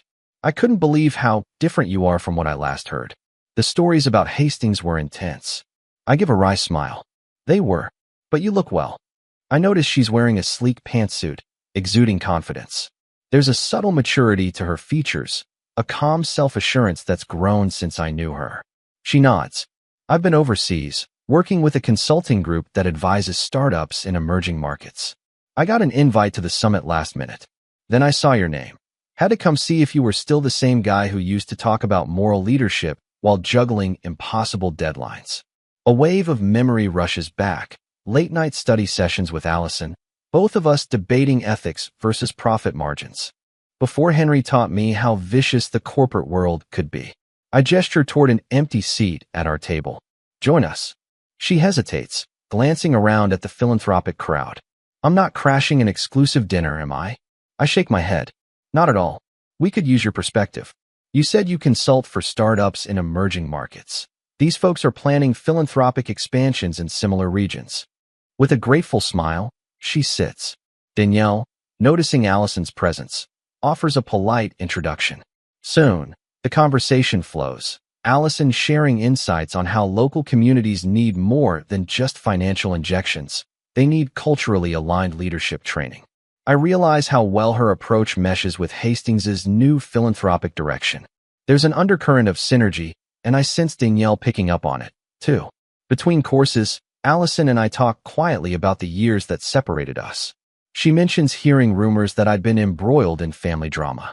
I confirm with a small nod, not diving into details. She reads the caution in my eyes and doesn't push. At one point, she touches my forearm gently. "I'm impressed," she says. "You seem more grounded, if that makes sense." The Adrian I knew had big dreams, but was too quick to compromise for approval. "Now you're forging your own path." A flicker of warmth courses through me. Is that what I'm doing? Finally forging my own path? "Thanks," I murmur, meeting her gaze. There's a subtle closeness in our exchange that wasn't there before, a quiet acknowledgement of life's trials. A part of me wonders if this is what genuine companionship could feel like, untainted by betrayal. The dinner winds down, and as the group disperses to mingle with other summit attendees, Allison lingers, sipping from her half-empty wine glass. The jazz music softens, leaving a hush that envelopes our corner of the rooftop. She sets down the glass, expression thoughtful. "So, where do you go from here, Adrian?" Expanding Hastings's philanthropic side, building global partnerships. Do you ever step back and, I don't know, enjoy life outside the boardroom? A hint of sadness wells up in me. I'm trying to figure that out, I admit. For a long time, I thought success was everything. Now I see the emptiness that comes when you chase victory for its own sake. She nods, eyes sympathetic. It's never too late to fill that emptiness. Life's more than corporate wins, even if you do them ethically. She reaches into her handbag and retrieves a small business card. "Call me sometime. Maybe we can collaborate on these philanthropic expansions, or just catch up." I accept the card, glancing at it. Her consultancy is called Read Horizons, a name that suits her broad-minded approach. "I'd like that," I say softly, tucking the card into my pocket. "Thanks, Allison." We stand, the city's breeze ruffling the table linens. For an instant, we share a wordless moment that feels gently electric. Two people who once walked parallel paths, reunited in a new context. My heart stirs with a possibility I haven't allowed in so long. Maybe, just maybe, I can risk real human connection again. Danielle appears, giving Allison a friendly nod. "We need to head back soon, Adrian," she says apologetically. "The summit folks want to finalize tomorrow's press schedule." Allison smiles. "Duty calls." She leans in, offering a light embrace. "It was good to see you." And I meant what I said, "Call me." "I will. I promise," breath catching in my throat. She slips away into the rooftop crowd, leaving me with a lingering sense of warmth. Danielle arches a brow, teasing curiosity in her eyes. "Old friend." "Something like that," I reply, exhaling. "Let's get going." We ride the elevator down, the hush of the empty corridor embracing us once more. My mind churns with new possibilities. Allison's reappearance, the philanthropic synergy, the evolving shape of Hastings. A quiet sense of renewal pulses in my chest, reminding me how far I've come since the day Henry declared me obsolete. In the lobby, Danielle's phone buzzes. She checks it, then taps my shoulder. "I almost forgot. I have something for you." She rifles through her bag, producing a small cream-colored envelope. I freeze, heart pounding. "Another letter?" She hands it to me discreetly. "It arrived at the main office a few days ago, addressed to you. I was going to give it to you earlier, but the summit was hectic." Her voice is subdued. "It looks like it's from Sophia." My stomach clenches. "Sophia." I take the envelope, the weight of it disproportionate to its size. The address is handwritten in her familiar script. For a beat, I stand motionless, staring at it. Danielle bites her lip, as though unsure how I'll react. "Thanks," I say at last, forcing a thin smile. "I'll deal with it later." Danielle nods, not pressing further. We exit the building, the city's late night glow stretching before us. As I slip the envelope into my jacket pocket, I recall the swirl of hope that meeting Allison stirred in me. The letter from Sophia threatens that fragile peace, threatening to drag me back into the past. My chest tightens with conflicting emotions. Should I read it? Or let it remain unopened? A final chapter better left untouched? I slide into the back seat of a waiting car, Danielle beside me. She taps instructions to the driver, then glances at me. You okay? I exhale, looking out at the city lights flickering across the window. Yeah, I lie, or maybe half lie. Just a lot on my mind. She doesn't push, and I'm grateful for the silence. My fingers brush against the envelope in my pocket, its corners crinkling gently. I can almost feel Sophia's presence, ghost-like, reaching across the distance. But for now, I keep it hidden, telling myself the future is more important than rehashing the damage we left behind. Outside, the streets rush by in a blur of headlights and neon signs. Tomorrow, I'll face the press again, finalize philanthropic deals, and maybe call Allison to talk about synergy. And that letter? It can wait, because tonight, I want to savor the hint of new beginnings, unclouded by old regrets. Gray dawn light filters through the towering windows of my office. It's early, so early the city below still yawns awake, traffic lights blinking on near-deserted streets. I stand at the glass, sipping black coffee, the faint bitterness grounding me. Behind me, the space is dim, waiting for the staff to arrive and fill the corridors with the routine hum of day-to-day operations. The summit concluded last night. I returned to a swirl of congratulatory messages, offers from philanthropic leaders, and a few business deals that want to align with Hastings's new reputation. Yet, the memory of my keynote lingers, the thunderous applause, the hush of empathy that followed my words about resilience. Maybe I've truly stepped into a new era. I set the coffee mug on the windowsill, letting my gaze roam over the city's awakening skyline. It's been a long journey, I reflect. There was a time I thought revenge and power were enough to fill my void. I clawed my way to the top, dethroning Henry, shattering my marriage, forging alliances out of necessity. And in the end, I found only loneliness. But gradually, through philanthropy, new expansions, and a willingness to open up about my mistakes, I shaped Hastings into something more positive. The anger that once fueled me has simmered into a quiet determination. I no longer need vengeance to define me. The realization sends a shiver of relief through my chest. My phone buzzes on the desk. The screen illuminates with a text from Danielle, running late. Be there soon. She's probably exhausted from the summit's final dinner. I type back. No rush, I'm just collecting my thoughts. A soft beep from my office door draws my attention. I half expect it to be security. Instead, it's a cleaning staff member, Manny, who pokes his head in. Morning, Mr. Cross. Didn't realize you were here so early. I manage a cordial smile. All good, Manny. Just start as usual. He nods, returning to his routine. I watch him for a moment. Someone living an honest, quiet life, oblivious to the storms I once weathered. That unspoken innocence reminds me how the world moves on, unaffected by personal grudges. If only I'd learned that sooner. My gaze drifts to the desk, where the small cream-colored envelope sits. Sophia's letter. Danielle gave it to me last night, and I haven't touched it since sliding it out of my pocket. The rational part of me says I should read it, finalize closure. Another part resists, fearing old wounds might tear open. I reach for it, turning it over in my hand. My name is written in Sophia's script, looping letters that spark faint memories, notes she'd leave on the kitchen counter, or messages pinned to my old office corkboard. My heart clenches with a mix of sorrow and exasperation. Is it an apology? A final attempt at reconciliation? Outside, the sun's rays intensify, painting the office floor with golden lines. I have a choice, I remind myself, to remain shackled to that heartbreak or to step forward unburdened. Slowly, I set the envelope down, unopened. Not now. Maybe not ever. I push it aside gently, a symbolic gesture that I'm done revisiting what can't be fixed.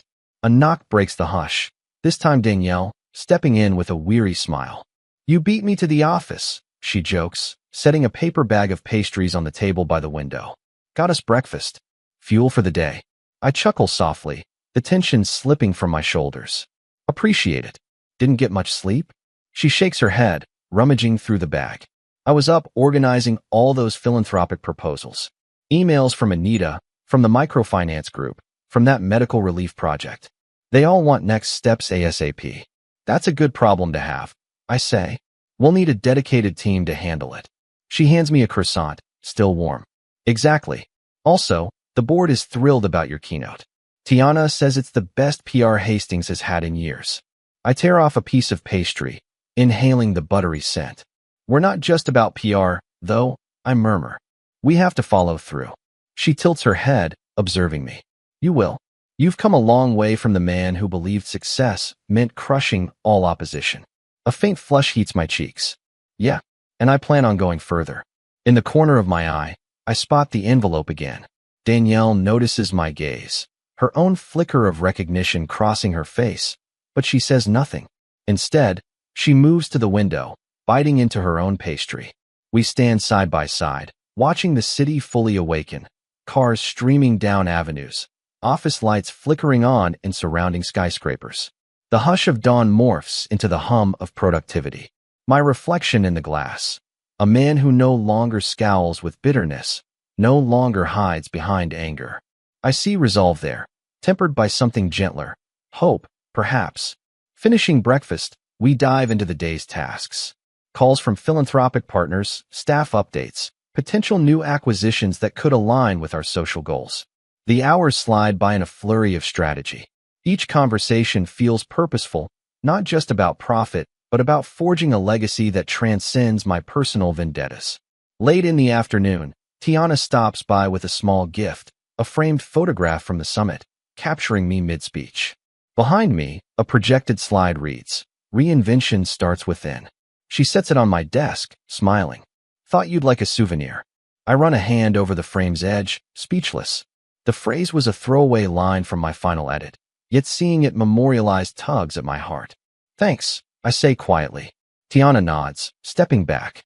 "We're all proud of how far you've led this company. Keep surprising us." Then she's gone, leaving me alone with the image of myself speaking truth to a crowd about transformation. Evening arrives faster than I expect, and Danielle's voice crackles over the intercom. "Long day. Ready to wrap up?" I gather my things, nodding to an empty room. "Yeah, let's call it." On a whim, I pick up the envelope from Sophia one last time, considering it. With a small, decisive motion, I slide it into a desk drawer and lock it. That chapter can stay sealed. Stepping into the corridor, I find Danielle waiting near the elevator. We ride down in companionable silence, the soft hum of the lift reminiscent of countless times we've done this. Except, the tension that once filled me, fear of Henry, bitterness over Sophia, has ebbed. In its place sits a calm, an acceptance that some battles end with no perfect resolution. At the ground floor, we part ways outside. The city is alive with golden streetlights, a mild breeze rustling past. I inhale deeply, memories of old resentments flickering like shadows at the edges of my mind. But they don't control me. I have a company to guide, new philanthropic ventures to launch, and the spark of potential companionship with Allison. The future is wide open. I pause at the car door, glancing up at the building's illuminated sign, Hastings in bold letters. Once a battleground for revenge, it's now the seat of my evolving mission. I can't help a subtle smile. Maybe Henry was right that power is transient, but I found a purpose that outlives petty feuds. Climbing into the driver's seat, I take one last look at the towering structure before pulling into traffic. My mind drifts to the dawn reflection in my office, the vow I made to move forward. I'm no longer driven by anger or heartbreak. My revenge has given way to rebirth. As I navigate the city streets, a fresh sense of calm settles in.